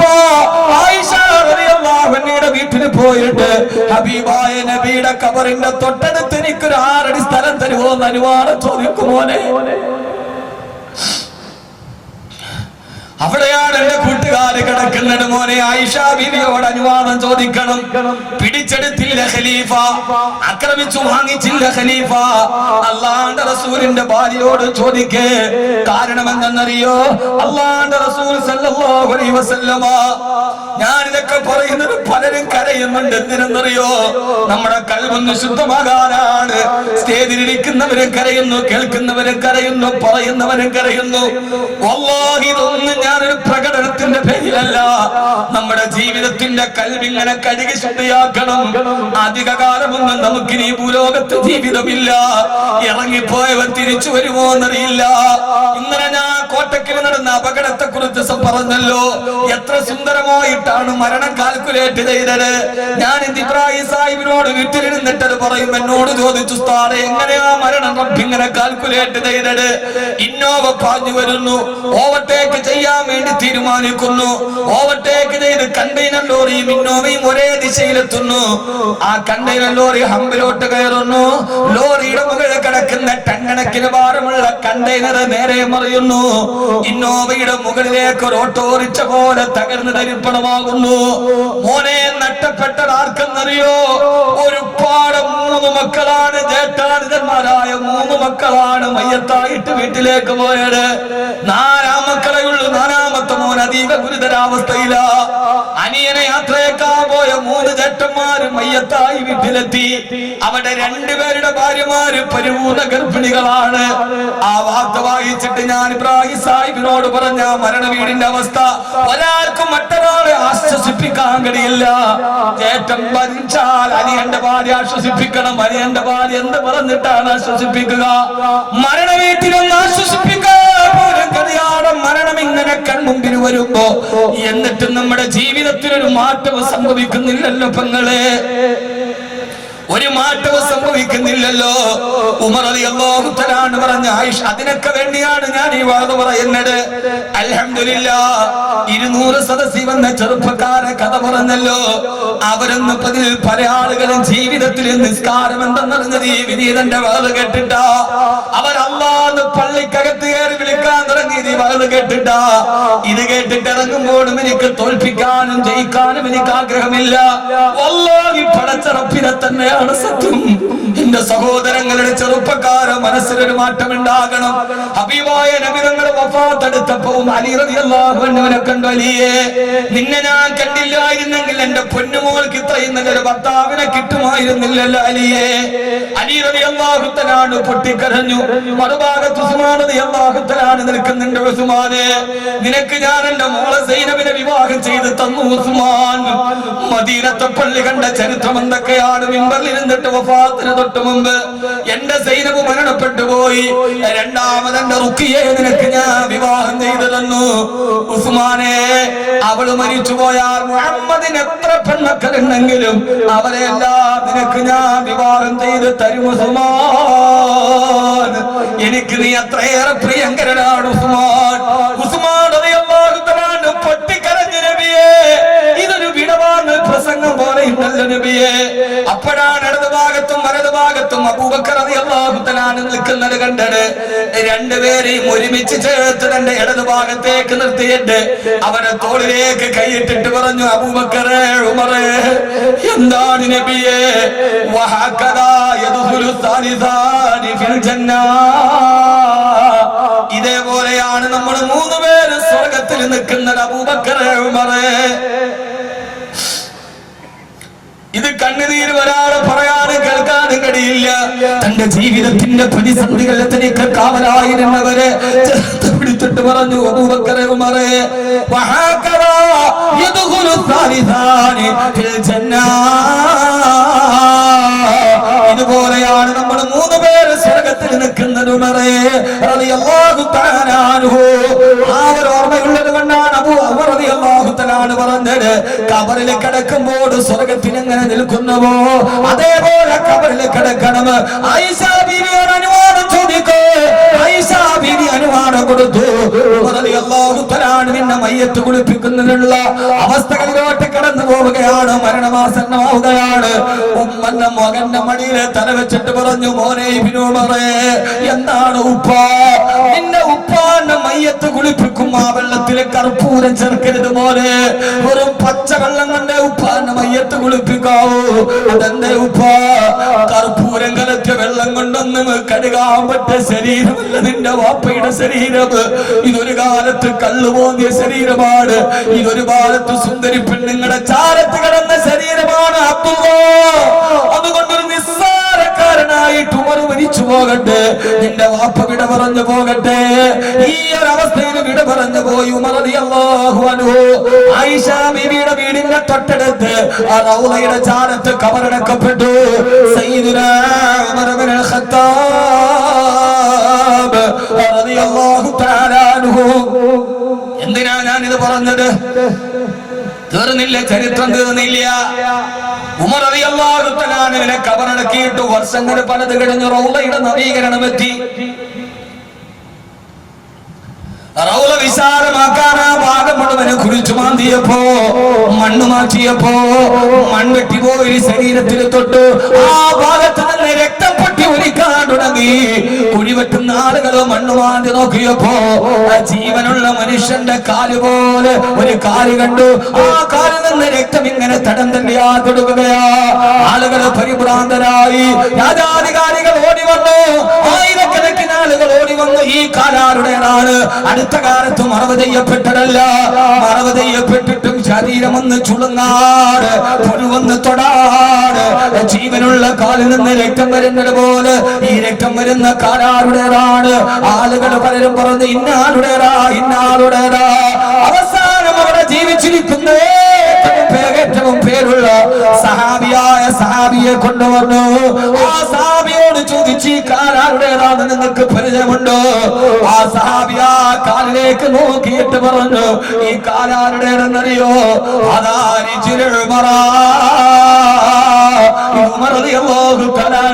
കാലാണ്. ഇത് മഹാനായ ഉമർ ഇബ്നുൽ ഖത്താബ് റളിയല്ലാഹു അൻഹുവിന്റെ കാലാണ്. കാലത്തെ പ്രിയപ്പെട്ട ചെറുപ്പക്കാരാ, ഒരു കാലത്തെ തെമ്മാടിയായ മനുഷ്യന് നാളെ മരിക്കുമെന്നുള്ള ബോധം വന്നപ്പോ, ഈ അശ്ലീലത്തിൽ നിന്ന് മാറി നിൽക്കണമെന്നുള്ള ബോധം വന്നപ്പോ, മണ്ണിന് പോലും തിന്നാൻ കഴിയാത്ത, കബറിലെ പുഴുക്കൾ പോലും തൊട്ടു നോക്കാത്ത ഒരു സുന്ദരമായ ശരീരത്തിന്റെ ഉടമയായെന്ന്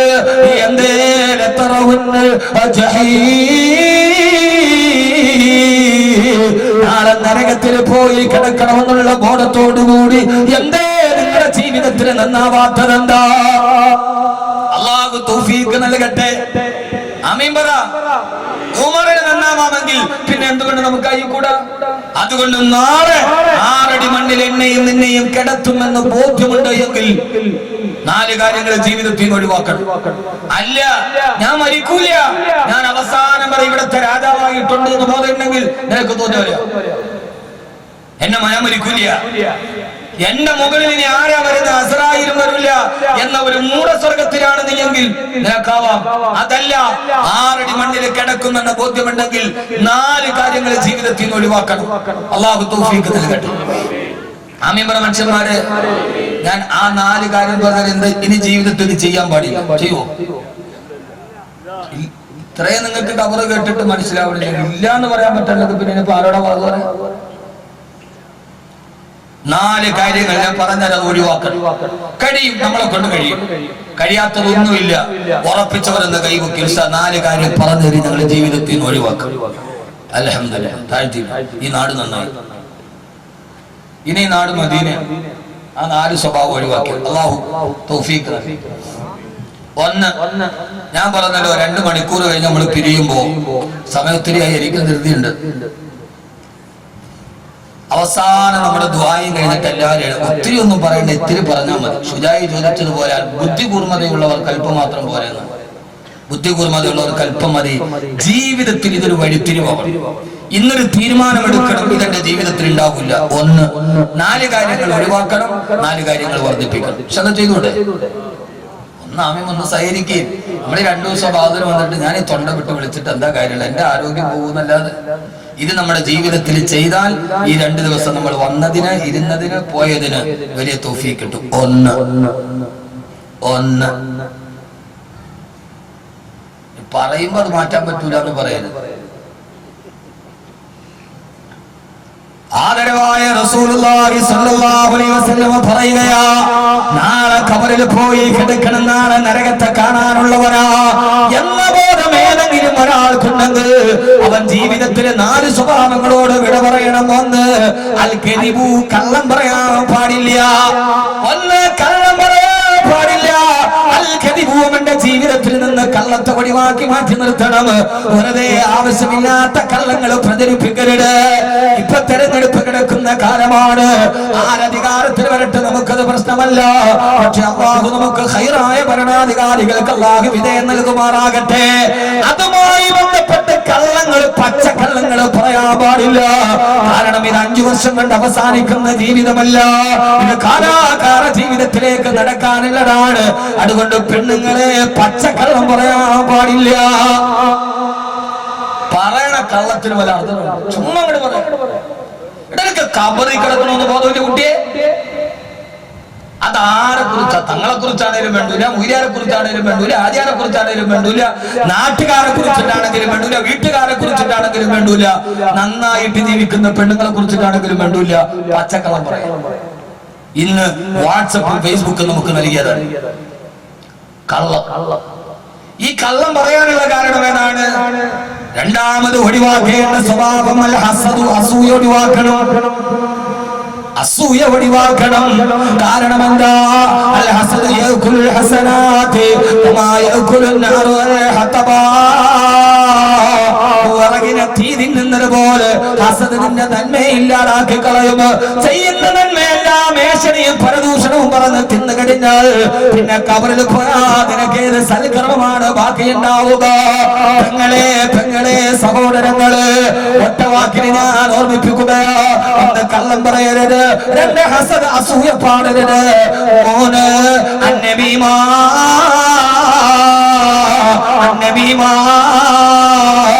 പരദൂഷണവും ഏഷണിയും പറയാൻ പാടില്ല. മാന്യമായി ജീവിക്കുന്നവരെ കുറിച്ച്, നല്ലവരായി ജീവിക്കുന്നവരെ കുറിച്ച് അന്നബീമാ ഏഷണിയും പരദൂഷണവും പറയരുത്. ആ പറയുന്ന ഒരാൾ കബറിൽ കിടക്കുകയില്ല, അവൻ കബറിൽ കിടക്കുകയില്ല, അവൻ കബറിൽ കിടക്കുകയില്ല.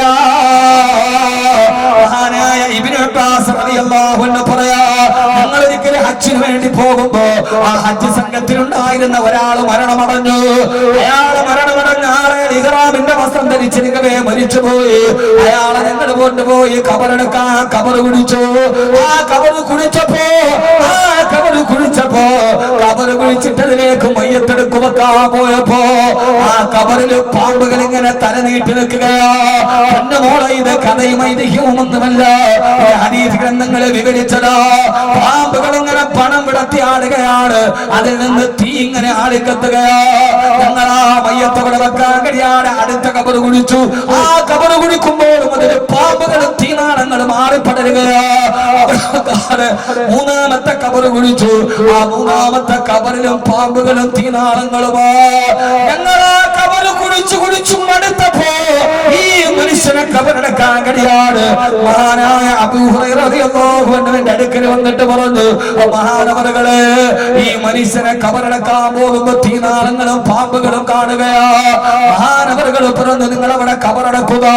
അടുത്ത കബറ് കുടിച്ചു. പാമ്പുകളും തീനാളങ്ങളും ആ പാമ്പിന്റെ ഇടയിലേക്ക്, ആ തീനാളത്തിന്റെ ഇടയിലേക്ക് ആ മനുഷ്യന്റെ മയ്യത്തങ്ങളുടെ അടുത്ത് വെച്ച് നിവൃത്തിയില്ലാതെ മണ്ണ് മൂടി. എന്നിട്ട് മഹാനായ ഇബ്നു അബ്ബാസ് റളിയല്ലാഹു തആല അൻഹു പറയാ, അബൂ ഹുറൈറ റളിയല്ലാഹു തആല അൻഹു ഞങ്ങളോട് പറഞ്ഞു, ഇബ്നു അബ്ബാസ് ഹഫർതുമൽ അർദ കുല്ലഹാ, ഈ ഭൂമി മുഴുവനും അയാൾക്ക് വേണ്ടി നിങ്ങളെ കബറ് കുഴിച്ചാൽ ആ കബറിൽ തേളും പാമ്പും തീയുമില്ലാത്തൊരു കബറ് നിങ്ങൾക്ക് കാണാൻ കഴിയില്ല. എന്റെ മഹാനവറുകളെ, ആ മനുഷ്യന്റെ വീട്ടിൽ പോയി ചോദിക്ക്. ആ മരിച്ച മനുഷ്യന്റെ വീട്ടിൽ പോയിട്ട് ഭാര്യയോട് ചോദിച്ചു, ആ മനുഷ്യൻ എങ്ങനെയുള്ള ആളായിരുന്നു? അപ്പോഴാണ് പറഞ്ഞത്, അയാൾ അരിക്കച്ചവടക്കാരനാണ്. അരിക്ക് തൂക്കം കിട്ടാൻ അയാൾ അതിന്റെ ഇടയിൽ ചെറിയ കല്ലുകൾ ചേർത്ത് വെച്ച് കള്ളക്കച്ചവടം നടത്താറുണ്ടായിരുന്നു. എന്റെ ഭർത്താവെന്ന് പറഞ്ഞപ്പോ, സഹോദരങ്ങളെ, ഒരു പാവപ്പെട്ടവരെ ചതിച്ച ഒരു മനുഷ്യനെ അവരാണെങ്കിൽ, ഒരു പാവപ്പെട്ട മനുഷ്യനെ ചതിച്ച്, ഒരു പാവപ്പെട്ടവനെ ചതിച്ച് നമ്മളെ സ്നേഹിച്ച, നമ്മളെ വിശ്വസിച്ച, അവന്റെ വീടിന്റെ ബെഡ്റൂം പോലെ നമുക്ക് വേണ്ടി തുറന്നു തന്ന, നമ്മളെ വിശ്വസിച്ച നമ്മുടെ കൂട്ടുകാരൻ, നമ്മുടെ നാട്ടുകാരൻ, അയാളെ കുറിച്ച് ആവശ്യമില്ലാത്ത നമീമത്തുകൾ പറഞ്ഞ, നമ്മുടെ പെണ്ണുങ്ങളെ കുറിച്ച് പറഞ്ഞാൽ, ഗൾഫുകാരന്റെ പെണ്ണുങ്ങളെ കുറിച്ച് പറഞ്ഞാൽ, നീ നിന്റെ മണ്ണിന്റെ ഇടയിലെ കബറിൽ കിടക്കില്ല. അതുകൊണ്ട് കബറിൽ പോകുമെന്ന് ഓർമ്മയുണ്ടെങ്കിൽ അൽ-കദിബു വൽ ഹസദു വൻ നമീമ, ഈ മൂന്ന് സ്വഭാവം ഒഴിവാക്കണമെന്ന് ഹബീബായ നബിയുനാ റസൂലുള്ളാഹ്. ഫേസ്ബുക്കിൽ ആരും അറിയാത്ത വ്യാജ അക്കൗണ്ടിൽ ഉപയോഗിക്കുക. എടാ മോനെ, വ്യാജ അക്കൗണ്ട് നീ അണ്ണോടാണെന്ന് ആളുകൾക്ക് അറിയാവൂ. നിന്റെ റബ്ബിന് നീ അണ്ണോടല്ല, നിന്റെ റബ്ബിന് നീ അജ്ഞാതനല്ല. നിന്റെ വീടും നിന്റെ കൂടും നിന്റെ പേരും നിന്റെ അഡ്രസ്സും നിന്റെ വിലാസവും നിന്റെ തിന്മയും നിന്റെ നന്മയും എല്ലാം നിന്റെ റബ്ബിനറിയാം. അതുകൊണ്ട് ഈ മൂന്ന് സ്വഭാവം ഒഴിവാക്കണം. അല്ലാഹു തൗഫീഖ് നൽകുമാറാകട്ടെ. ആമീൻ പറ. എന്താ പറ്റാത്തത്? അവനമനിച്ച് ഇതുമാ കള്ളുകൂടി ഒഴിവാക്കാൻ എളുപ്പമാണ്. പക്ഷെ ആരാനെ കുറിച്ച് അപവാദം ഒഴിവാക്കാൻ വലിയ പാടാണ്. ഇത് അതിനു വേണ്ടി മാത്രം നമ്മൾ ജനിക്കാൻ എന്താ സഹോദരങ്ങളെ പറയാനുള്ളത്? അല്ലാഹു ചോദിക്കുകയാണ്,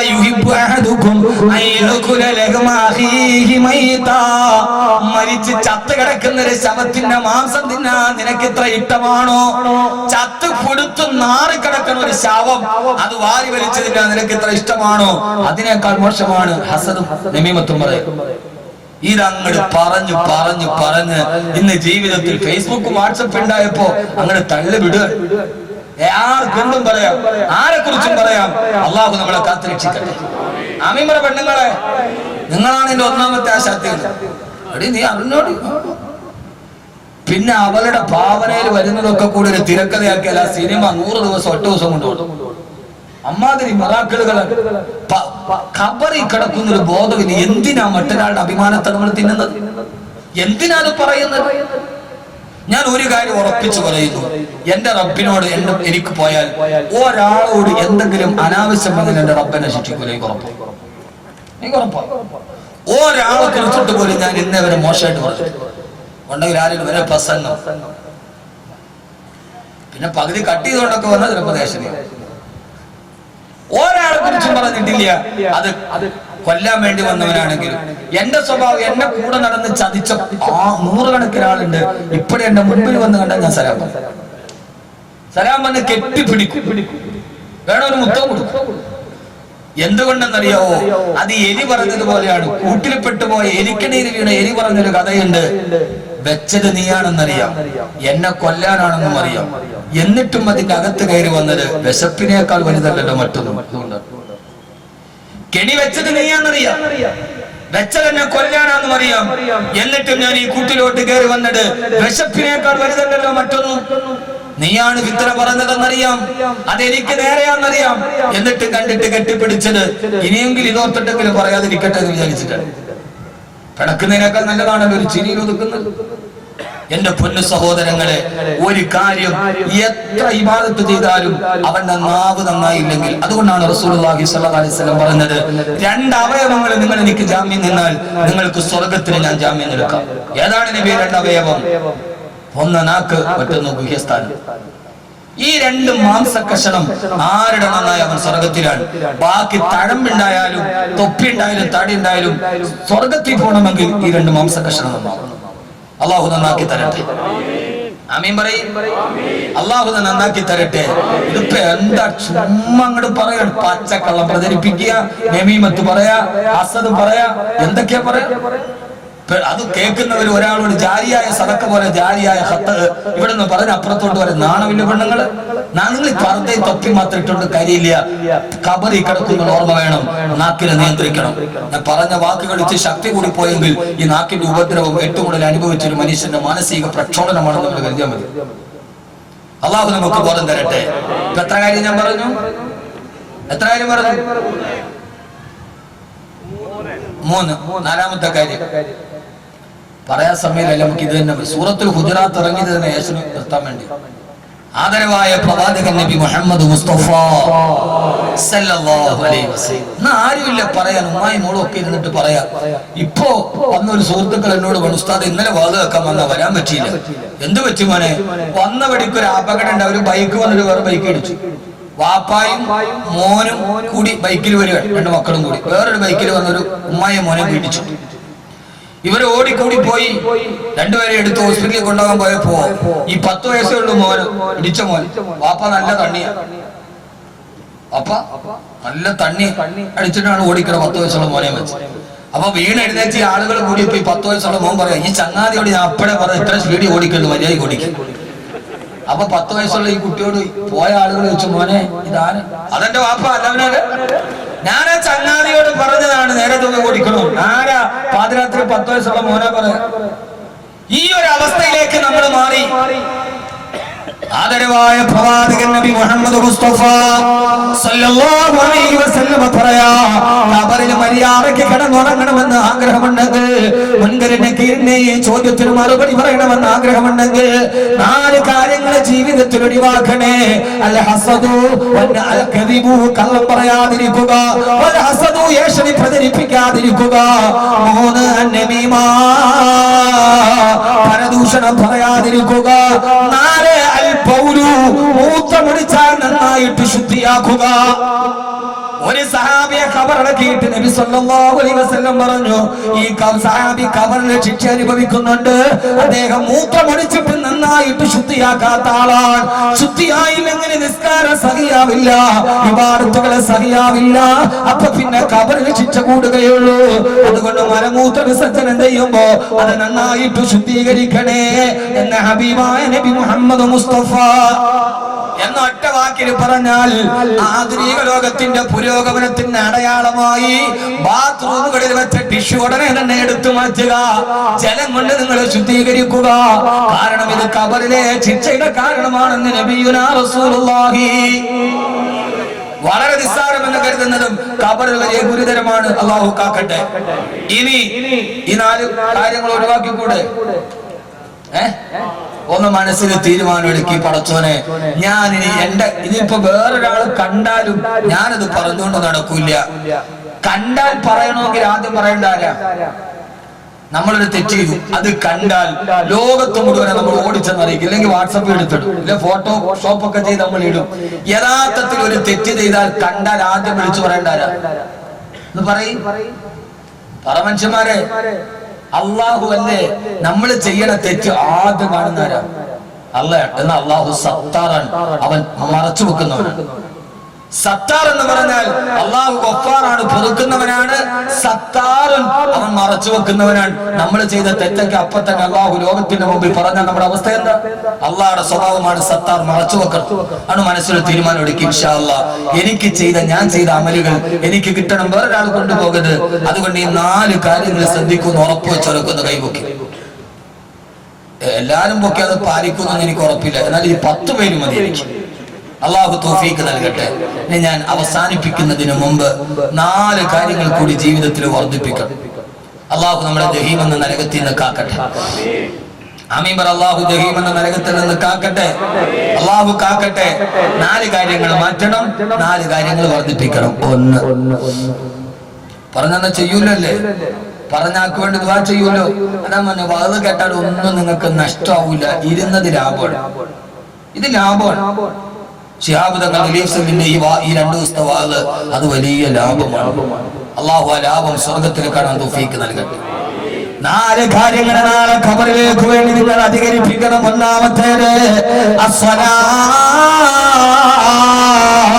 നമസ്കാരത്തെ അധികരിപ്പിക്കുക.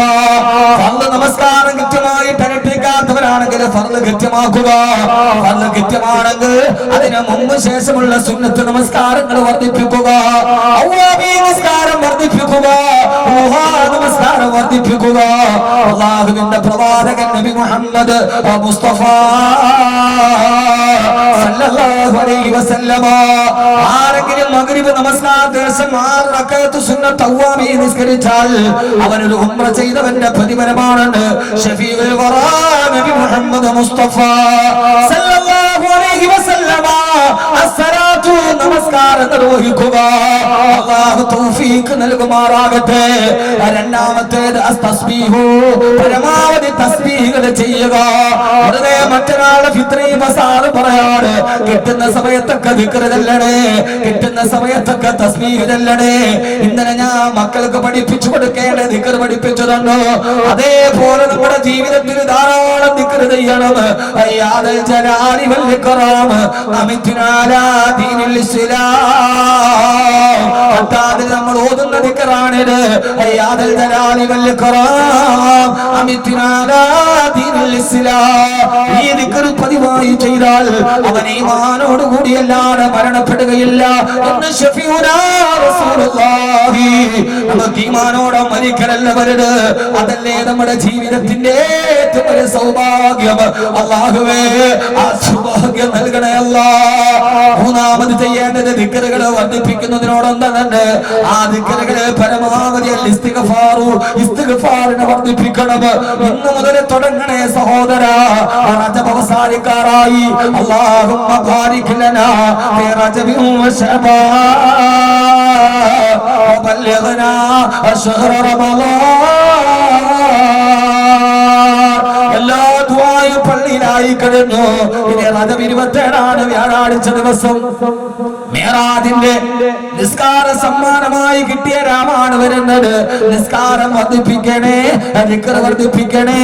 ആ ദിക്റിൽ മൂന്നാമതായി അൽ ഇസ്തിഗ്ഫാർ, ഇസ്തിഗ്ഫാറിനെ വർദ്ധിപ്പിക്കണേ. അസ്തഗ്ഫിറുല്ലാഹൽ അലീം, അസ്തഗ്ഫിറുല്ലാഹൽ അലീം, അസ്തഗ്ഫിറുല്ലാഹൽ അലീം, അസ്തഗ്ഫിറുല്ലാഹൽ അലീം, അസ്തഗ്ഫിറുല്ലാഹൽ അലീം, അസ്തഗ്ഫിറുല്ലാഹൽ അലീം, ഇഗ്ഫിർ ലനാ അഗ്ഫറാനനാ. പരമാവധി ദിക്ർ നിങ്ങൾ വർദ്ധിപ്പിക്കണേ, ഇസ്തിഗ്ഫാർ ചൊല്ലണേ.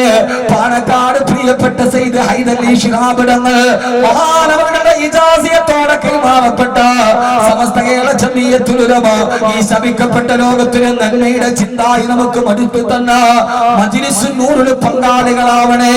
അത് പ്രകാശത്തിന്റെ മജ്ലിസുകളാണ്. ആ മജ്ലിസുൻ നൂറിൽ നിന്ന് പങ്കെടുത്ത ഒരു വ്യാഴാഴ്ച മജ്ലിസുൻ നൂറിൽ നിന്ന് പങ്കെടുത്താൽ നമ്മുടെ പഴയകാലം തിരിച്ചു വരികയാ. എല്ലാ ബലാ മുസീബത്തും എടങ്ങേറുകൾ മുസീബത്തും ബദിരീങ്ങളുടെ ബറകത്തിനാൽ ഇമൈ കാക്കണേ യാ റബ്ബനാ. അല്ലാഹുവേ അല്ലാഹുവേ ബദിരീങ്ങളുടെ അസ്മാഉ ചൊല്ലിട്ട് ഇടങ്ങേറുകൾ മാറാൻ, പ്രയാസങ്ങൾ മാറാൻ ഒന്നിച്ചിരുന്നിട്ട് നമ്മുടെ മക്കളെ മജ്ലിസുൻ നൂർ പഠിപ്പിച്ചു കൊടുക്കണേ. 6 അടി മണ്ണിലേക്കുള്ള പാതയമാണ്. അതിൽ ഇസ്തിഗ്ഫാർ വർദ്ധിപ്പിക്കണേ. എത്രയോ തെറ്റ് ചെയ്ത ആളുകളാണ് നമ്മൾ. കണ്ണുകൊണ്ട് കാണുന്നത് തെറ്റാ, ചെവി കൊണ്ട് കേൾക്കുന്നത് തെറ്റാ. യഥാർത്ഥത്തിൽ ഗൾഫിൽ താമസിക്കുന്നവര് ഭാഗ്യവാന്മാരാണ്. കാരണം എന്തെന്നറിയോ? ഗൾഫിൽ ഒരു വാഹനത്തിൽ കയറിയിട്ട് നാഷണൽ ഹൈവേയിലൂടെ യാത്ര ചെയ്താൽ ഓരോ ഇഷാറയിലെത്തുമ്പോ അല്ലെങ്കിൽ ഒരു സിഗ്നലിലെത്തുമ്പോ സിഗ്നലിന്റെ താഴ്ഭാഗത്തൊരു ബോർഡുണ്ട്, അല്ലാഹുവിന്റെ ദിക്ർ മറക്കല്ലേ. ഞാൻ പലപ്പോഴും പറയാറുണ്ട്, ഗൾഫിൽ താമസിക്കുന്നവര് ഒരർത്ഥത്തിന് ഭാഗ്യവാന്മാരാ. ഓരോ സിഗ്നലിന്റെ ബോർഡിന്റെ നാട് അവിടെ എഴുതി വെച്ചിരിക്കുന്നത് തകർക്കാൻ പറ്റാത്ത വിശ്വാസമെന്നല്ല, മൂലക്കുരുവിന് ചികിത്സയുണ്ടെന്നല്ല. അവിടെ എഴുതിയിട്ടുണ്ട് വാഹനം ഓടിക്കുമ്പോ റബ്ബിന്റെ ദിക്റിനെ മറന്നു പോകരുത്. 1 കിലോമീറ്റർ കഴിയും അടുത്ത ബോട്ടുണ്ട്, സുബ്ഹാനല്ലാഹ് പറയ. അത് കാണും അറിയാതെ നമ്മളൊരു സുബ്ഹാനല്ലാഹ് പറയുമല്ലോ. അത് കഴിഞ്ഞ് 1 കിലോമീറ്റർ കഴിയുമ്പോ അൽഹംദുലില്ലാഹ് അൽഹംദുലില്ലാഹ് എന്ന് പറ. ഷോപ്പിംഗ് മാളുകൾ പോലും ദിക്ർ എഴുതി വെച്ചിട്ടുണ്ട്. സഹോദരാ, നമ്മുടെ നാട്ടിലോ ഹൈസ്കൂളിന്റെ മുറ്റത്ത് പോലും, കുട്ടികൾ പഠിക്കുന്ന സ്കൂളിന്റെ മതിലിൽ പോലും ഭാര്യ മക്കളുമായി യാത്ര ചെയ്യാൻ കഴിയാതെ സിനിമാ തടിയുടെ അടിവസ്ത്രമില്ലാത്ത ഫോട്ടോകൾ വെക്കുന്ന, അത് കണ്ടിട്ട് ഹറാമ് കണ്ട് കണ്ണിങ്ങനെ പോകുമ്പോ പൊന്നുമോനെ നമ്മൾ ചെയ്യുന്ന ഹറാമുകൾക്ക് അതിരില്ല. നമ്മുടെ കണ്ണുകൾ കൊണ്ട് കാണാത്ത ഹറാമുകൾ ഏതാ? അടച്ചു പിടിച്ചു നടക്കാൻ പറ്റൂ ഉസ്താദേ? അതൊക്കെ ചോദ്യം അല്ലട കുട്ടിയെ. അടച്ചു പിടിച്ച് നടന്നവരുണ്ട് ഉസ്താദേ. കണ്ണടച്ചിട്ട് നടക്കാൻ പറ്റുമോ? തർബിയത്ത് കിട്ടിയാല് കണ്ണടച്ച് നടക്കുന്നവരുണ്ട്. മഹാനായ ഖാത്തമുൽ ഹസൻ റളിയല്ലാഹു അൻഹു ശകീഖുൽ ബൽഖി എന്ന കൂട്ടുകാരന്റെ വീട്ടിൽ 30 വർഷത്തെ സ്ഥിര സന്ദർശകനാണ്. ആ 30 വർഷം എന്റെ കൂട്ടുകാരന്റെ വീട്ടിൽ ചെല്ലുമ്പോ പെൺമക്കളുള്ള വീട്ടിൽ ഇതേവരെ കുടിക്കാനുള്ള വെള്ളം ഒഴിച്ചു തന്നത് ആണാണോ പെണ്ണാണോ എന്നറിയില്ലായിരുന്നു മഹാനവറുകൾക്ക്. കാരണം കണ്ണുയർത്തി നോക്കില്ല. ഒരു ദിവസം ഖാത്തമുൽ ഹസൻ റളിയല്ലാഹു അൻഹു ശകീഖുൽ ബൽഖി റളിയല്ലാഹു അൻഹുവിന്റെ വീട്ടിൽ ചെല്ലുമ്പോ മഹാനവറുകളെ വസ്ത്രം മാറിക്കൊണ്ടിരിക്കുകയാണ്. വാതിൽ മുട്ടു കേട്ടിട്ട് മക്കളോട് പറഞ്ഞു, പെമ്മക്കളെ ആരാണ് വാതിലെന്ന് നോക്ക്. പെമ്മക്കൾ വന്ന് വാതിൽ തുറന്നപ്പോ ഖാത്തമുൽ ഹസൻ എന്ന ചെറുപ്പക്കാരൻ കണ്ണിങ്ങനെ താഴേക്ക് നോക്കിയിട്ട് തറയിലോട്ട് നോക്കി നിൽക്കുകയാ. ആ പെമ്മക്കള് 30 വർഷം ഞങ്ങളുടെ വീട്ടിൽ വന്ന ചെറുപ്പക്കാരനെ കുറിച്ച് വാപ്പാനോട് പറഞ്ഞു, വാപ്പ ചോദിച്ചു, മോളെ ആരാണ്? ഈ പറഞ്ഞ മറുപടി ലോക ചരിത്രത്തിൽ ഒരു ചെറുപ്പക്കാരനെ കുറിച്ച് പറയാൻ കഴിയില്ല. ഇസ്ലാമിന്റെ ഈ ചെറുപ്പക്കാരനെ കുറിച്ചല്ലാതെ. ആ പെൺകുട്ടികൾ പറഞ്ഞു, ഉപ്പ വാതിൽ മുട്ടിയടാണെന്നറിയോ? സാഹിബുക്കൽ അങ്ങയുടെ അന്ധനായ കൂട്ടുകാരനാണ് ഉപ്പ. അന്ധനോ മോളെ? നോക്കുമ്പോ ഖാത്തമുൽ ഹസൻ റളിയല്ലാഹു അൻഹു പറയുവാണ്, ഈ ചെറുപ്പക്കാരൻ അന്ധനല്ല. 30 വർഷക്കാരൻ തങ്ങളുടെ വീട്ടിൽ സ്ഥിരം വന്നിട്ട് തങ്ങളുടെ നേരെ കണ്ണുയർത്ത് നോക്കാത്തത് കൊണ്ട് ആ ചെറുപ്പക്കാരൻ അന്ധനാണെന്ന് ധരിച്ചിരുന്നു ഈ പെൺമക്കൾ. മഹാനായ ഖാത്തമുൽ അസ്മ റളിയല്ലാഹു അൻഹു അത്രയൊക്കെ ഈമാൻ നമുക്ക് എത്തിയിട്ടില്ല. അതുകൊണ്ട് നമ്മൾ കാണുന്നതൊക്കെ തെറ്റാണ്. ആ തെറ്റിന്റെ കാരണത്താൽ പരമാവധി ഇസ്തിഗ്ഫാർ ചൊല്ലണേ. അസ്തഗ്ഫിറുല്ലാഹൽ അലീം. എല്ലാ ദിവസവും അസ്ർ കഴിഞ്ഞ് 100 ഇസ്തിഗ്ഫാർ, 100 സുബ്ഹാനല്ലാഹി വൽഹംദുലില്ലാഹി വലാ ഇലാഹ ഇല്ലല്ലാഹു അല്ലാഹു അക്ബർ, 100 സ്വലാത്തും പതിവാക്കണേ. അല്ലാഹു തൗഫീഖ് നൽകുമാറാകട്ടെ. ആമീൻ പറയ്. നമ്മൾ കണ്ണുകൊണ്ട് കാണണതൊക്കെ പാവമാണ്. അതുകൊണ്ട് ഇസ്തിഗ്ഫാർ വർദ്ധിപ്പിക്കണം. ചലോ ചെയ്തൂടെ? അപ്പൊ 1 നിസ്കാരം വർദ്ധിപ്പിക്കണം. 2 ഞാൻ ഒരു നാട്ടുവർത്താനവും പറയാത്തത് വിഷയത്തിന്റെ വൈകുല്യം കൊണ്ടാണ്. പറയാതെ പോകരുത്, പറഞ്ഞിട്ടേ പോകാവൂ. ഇപ്പൊ എന്റെ വാദമൊക്കെ അങ്ങനെ ഒരു വർത്താനവും ഇല്ല, വാദം പറയാം. അതുകൊണ്ടാണ് 200 സദസ്സ് കേട്ടിട്ട് മതിയാവാതെ വീണ്ടും വന്നത്. അള്ളാഹുവിനെ നിലനിർത്തി തരട്ടെ, അള്ളാഹു നിലനിർത്തി തരട്ടെ. 2 ദിക്ർ വർദ്ധിപ്പിക്കണം. പരമാവധി ദിക്റുകൾ, ദിക്ർ മജ്ലിസുകൾ, ദിക്ർ സലാത്തിന്റെ മജ്ലിസുകൾ അവിടെയൊക്കെ പോയിരുന്ന് ചെല്ലണം. ഹദ്ദാദ് കൃത്യമായി ചെല്ലണം. അള്ളാഹു തൗഫീഖ് നൽകട്ടെ. 3 എന്താ ഓർമ്മയുണ്ട്? 3 ഇസ്തിഗ്ഫാർ ചൊല്ലുക. ഇനി മുതൽ റജബായി വർദ്ധിപ്പിക്കണം, ഇസ്തിഗ്ഫാർ വർദ്ധിപ്പിക്കണം. 4 എന്താ നാലാമത്തേത് അസ്സദഖ. പരമാവധി സദഖ നിങ്ങൾ വർദ്ധിപ്പിക്കണേ. ഇനി റജബായി, ശഅബാനായി, റമളാനായി, ഇനി സദഖയുടെ മാസമാണ്. പരമാവധി നിങ്ങൾ സദഖ വർദ്ധിപ്പിക്കണേ. കാരണം എന്തെന്നറിയോ? സദഖ നിങ്ങൾ വർദ്ധിപ്പിക്കണം. ആദരവായ ബഹുമാനപ്പെട്ട അബ്ദുല്ലാഹി ഇബ്നു ജുബൈർ റളിയല്ലാഹു അൻഹു ഈ ഹദീസ് പറഞ്ഞ് ഇൻഷാ അല്ലാഹ് നമുക്ക് ദുആ ചെയ്യാം. ഈ ഒരൊറ്റ ഹദീസ് പറഞ്ഞ് അവസാനത്തെ ദുആയ്ക്ക് വേണ്ടിയാണ് സദസ്സ് ഇവിടെ എത്തിയത്. അല്ലാഹുവേ, ഞങ്ങളെ നീ കബൂലാക്കണേ അല്ലാഹ്. നേരത്തെ എത്തിയ സഹോദരിമാർ, അല്ലാഹുവേ ഞങ്ങളുടെ ഈ സദസ്സിനെ നന്നാക്കി തരണേ അല്ലാഹ്. ഞങ്ങളുടെ ഈ സദസ്സിനെ നീ നന്നാക്കി തരണേ അല്ലാഹുവേ. മഹാനായ അബ്ദുല്ലാഹി ഇബ്നു ജുബൈർ റളിയല്ലാഹു തആല സൂറത്ത് തകാബുറിന്റെ സമാപനത്തിന്റെ ഹദീസാണിത്. ഒരു ദിവസം ഹബീബായ നബിയുനാ റസൂലുള്ളാഹി സ്വല്ലല്ലാഹു അലൈഹി വസല്ലമ ഞങ്ങളുടെ മുമ്പിൽ സൂറത്ത് തകാബുർ ഓതി, അൽഹാകുമുത് തകാബുർ അൽഹാകുമുത് തകാബുർ ഹത്താ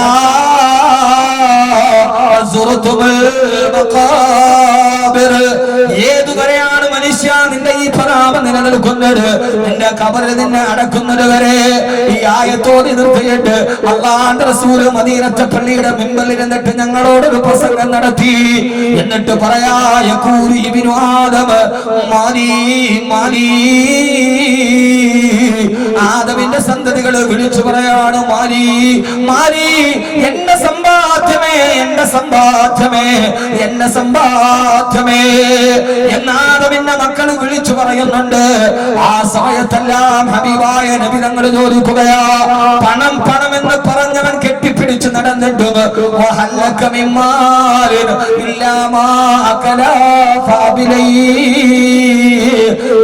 നിന്റെ സമ്പത്തിൽ നിന്ന് എന്താണ് നിനക്ക് ബാക്കിയായത്?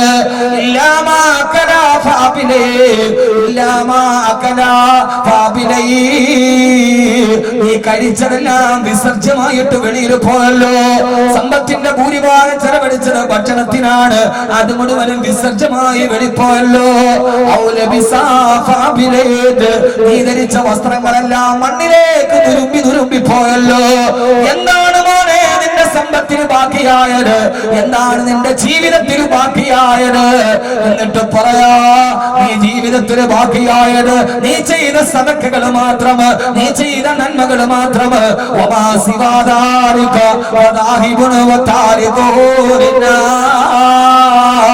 അതൊഴിച്ചതെല്ലാം നിന്റെ ജനങ്ങൾ കൊണ്ടുപോയതാണ്. നീ ചെയ്ത നന്മകളാണ് നിന്റെ 6 അടി മണ്ണിലേക്ക് ബാക്കിയുള്ളത്. ഞാൻ ഈ സദസ്സിൽ വന്നിരുന്നപ്പോ ഒരു സഹോദരൻ എന്നോട് പറഞ്ഞു, ഉസ്താദേ ഒരു സദഖയുണ്ട് അറബി കോളേജിന് വേണ്ടി, ഹിഫ്ള് കോളേജിന് വേണ്ടി. ആ സഹോദരൻ നിറഞ്ഞ മനസ്സോടെ കയ്യിലേൽപ്പിക്കുമ്പോ ഹൃദയമല്ലാതെ തണുത്തു പോയി. സഹോദരങ്ങളെ, അള്ളാഹു നമുക്ക് നിലനിർത്തി അനുഗ്രഹിക്കുമാറാകട്ടെ. അള്ളാഹു നിലനിർത്തി അനുഗ്രഹിക്കുമാറാകട്ടെ. എന്റെ ജീവിതത്തിൽ ഒരു സമ്മാനം പോലെ എപ്പോഴാണ് മരണം വരുന്നതെന്നറിയില്ലല്ലോ, ഏത് സമയത്താണ് മരണം വരുന്നതെന്നറിയില്ലല്ലോ. കേരളത്തെ നടിക്കൊരു മരണമുണ്ട്. ഇബ്രാഹിം മൗലവി എന്ന ആലിമായ ഒരു സഹോദരൻ, അദ്ദേഹത്തിന്റെ ഉമ്മ വയനാട്ടിലാണ്. അവിടെ ഉമ്മയെ കാണാൻ പോയി. മൂവാറ്റുപുഴയിൽ നിന്ന് 16 വയസ്സുള്ള മോള് ഉമ്മയുടെ ഖിദ്മത്തിന് വയനാടിലാ. തിരിച്ചിറങ്ങുമ്പോ വാപ്പാനോട് പറഞ്ഞു, വാപ്പാ എനിക്കും കൂടെ വരണം, എനിക്ക് ഉമ്മാന്റെ കൂടെ വരണം, എനിക്ക് എന്റെ വീട്ടിൽ വരണം.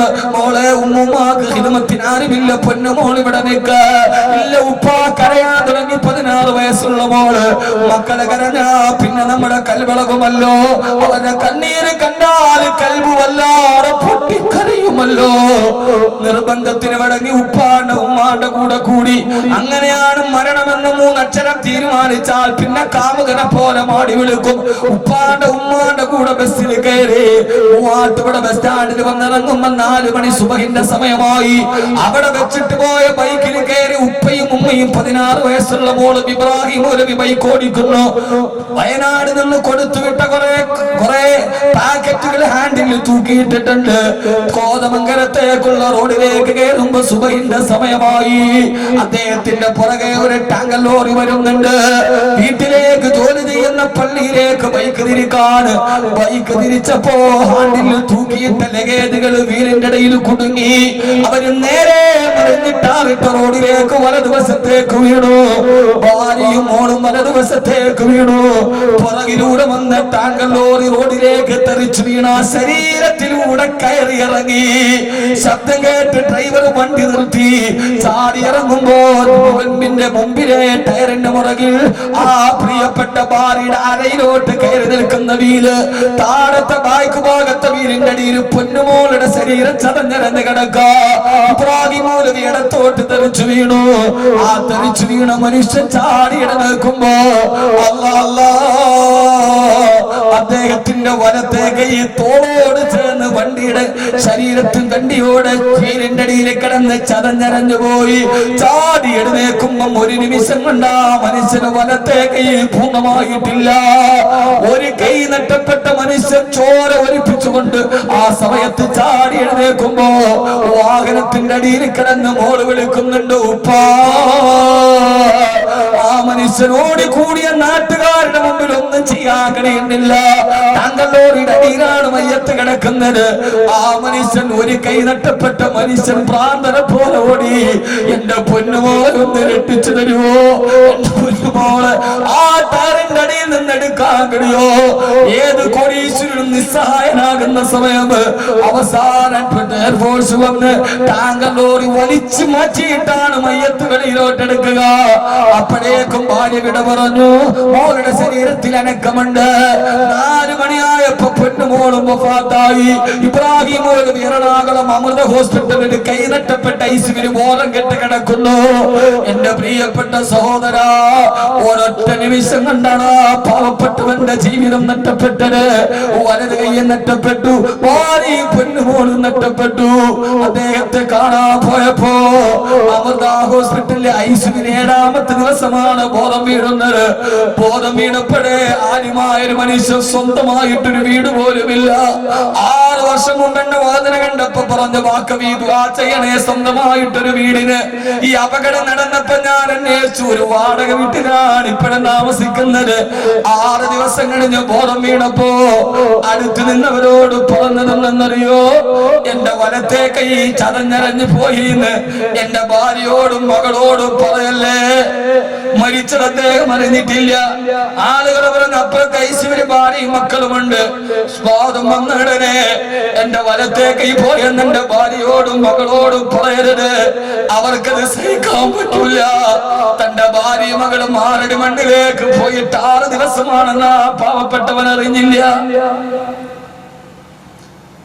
സഹോദരങ്ങളെ, ഒരു നിമിഷം മതി മനുഷ്യന്റെ ജീവിതം മാറി മറിയാൻ. ഇന്നലെ കോട്ടക്കലെ അപകടത്തിൽ ചൊക്ലിയിലെ ഒരു പാവപ്പെട്ട ഉമ്മയ്ക്കും വാപ്പയ്ക്കും നഷ്ടപ്പെട്ടത് സലാം പറഞ്ഞു പോയ 3 മക്കളാണ്. അല്ലാഹുവേ, അല്ലാഹുവേ, നിന്നോടല്ലാതെ ഞങ്ങൾ ആരോട് ചോദിക്കാം? നീയാണ് വിധിക്കുന്നവൻ, നീയാണ് തിരക്കഥ മെനയുന്നവൻ. നിന്റെ അടുക്കലാണ് ഓരോ ചലനവും. ഇവിടെ നിന്നൊരു കാല് വെക്കുന്നത് മരണത്തിലേക്കാണോ ജനനത്തിലാണോ എന്നറിയുന്നത്? അർറഹ്മാനു അലൽ അർശി ഇസ്തവാ, അർശിന്റെ അധിപതിയേ നീയാണ് അല്ലാഹുവേ. ഞങ്ങളുടെ അടുത്ത നിമിഷം ഏതാണ് ഞങ്ങൾക്കറിയില്ല അല്ലാഹ്. ഞങ്ങളുടെ ജീവിതം നീ ഖൈറിലാക്കണേ അല്ലാഹ്. അതുകൊണ്ട് ജീവിതത്തിൽ ഇനി നന്മകളുടെ പക്ഷത്ത് നിലനിൽക്കണം, നന്മയുടെ പാതയിലൂടെ നടക്കണം. ജീവിതത്തിലും മരിച്ചാലും ദുആ ചെയ്യാൻ കുറച്ച് നന്മകൾ ജീവിതത്തിൽ നമ്മൾ ബാക്കിയെടുക്കണം. അല്ലാഹു തൗഫീഖ് നൽകട്ടെ. ആരൊക്കെ എന്തൊക്കെ പറഞ്ഞോട്ടെ, നമ്മുടെ ജീവിതം പടച്ചറപ്പിന്റെ മുമ്പിൽ കണക്ക് പറയാൻ ഒരു ഹറാമും ബാക്കിയില്ലാത്ത ജീവിതമാകണം.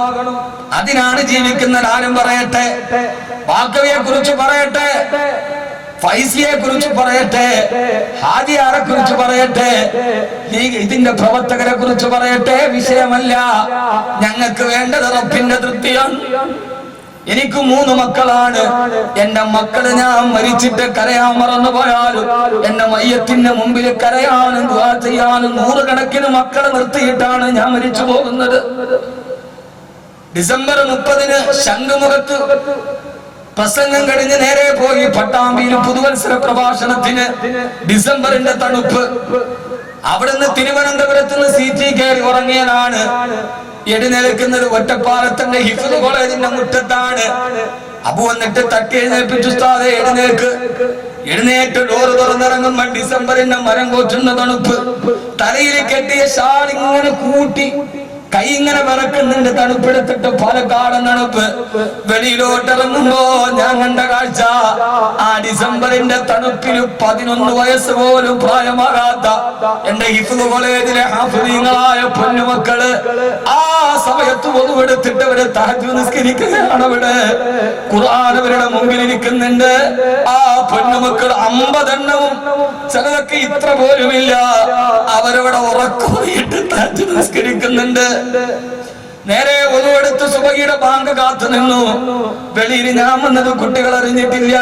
ലൈറ്റ് ഓഫ് ആക്കിയിട്ട് തഹജ്ജുദാണ്. വരാന്തയിലൂടെ സുബഹിന്റെ ബാങ്ക് കാത്ത് നടക്കുമ്പോ ഒരു ദുആ കേട്ടു. എന്റെ പൊന്നുമക്കൾ അല്ലാഹുവേ, വഅദ് പറഞ്ഞ് വരുമ്പോ ഞങ്ങൾക്കുള്ള അന്നത്തിന്റെ വകയുമായി വരുന്ന ഞങ്ങളുടെ ബാക്കവി ഉസ്താദിന് സ്വർഗം കൊടുക്കണേ അല്ലാഹ്. എന്റെ ജീവിതത്തിൽ എന്റെ ഹൃദയത്തിൽ അത്ര തണുപ്പുണ്ടായതുപോലെ പിന്നൊരു തണുപ്പുണ്ടായിട്ടില്ല. ഞങ്ങളെ സഹായിക്കുന്നവരെ നീ സഹായിക്കണേ അല്ലാഹ്. അതുകൊണ്ട് ഞാൻ പറയുന്നത് സഹോദരങ്ങളെ, മരിച്ചതിന് ശേഷം മലന്ന് കിടക്കുമ്പോ അഭിമാനത്തോടെ ഓർക്കാൻ കഴിയുന്ന സൽക്കർമ്മങ്ങളെ ജീവിതത്തിൽ ബാക്കിയാക്കി വിട പറയാൻ ധൈര്യമുണ്ടോ? എന്നാൽ ജഹീമിനെ കാണുന്ന നേരം നിങ്ങൾ അല്ലാഹുവിന്റെ സ്വർഗത്തിലേക്ക് നടന്നു പോകേണ്ടവരാണ്. അല്ലാഹു നമ്മളെ അവിടെ എത്തിക്കുമാറാകട്ടെ. അതുകൊണ്ട് ജീവിതത്തിലെ നന്മകൾ വർദ്ധിപ്പിക്കണം. 4ാമത്തെ കാര്യം, ഏറ്റവും നല്ല നന്മ, നിങ്ങൾ സദഖ വർദ്ധിപ്പിക്കണേ. അല്ലാഹു സ്വീകരിക്കുമാറാകട്ടെ. അല്ലാഹു സ്വീകരിക്കുമാറാകട്ടെ.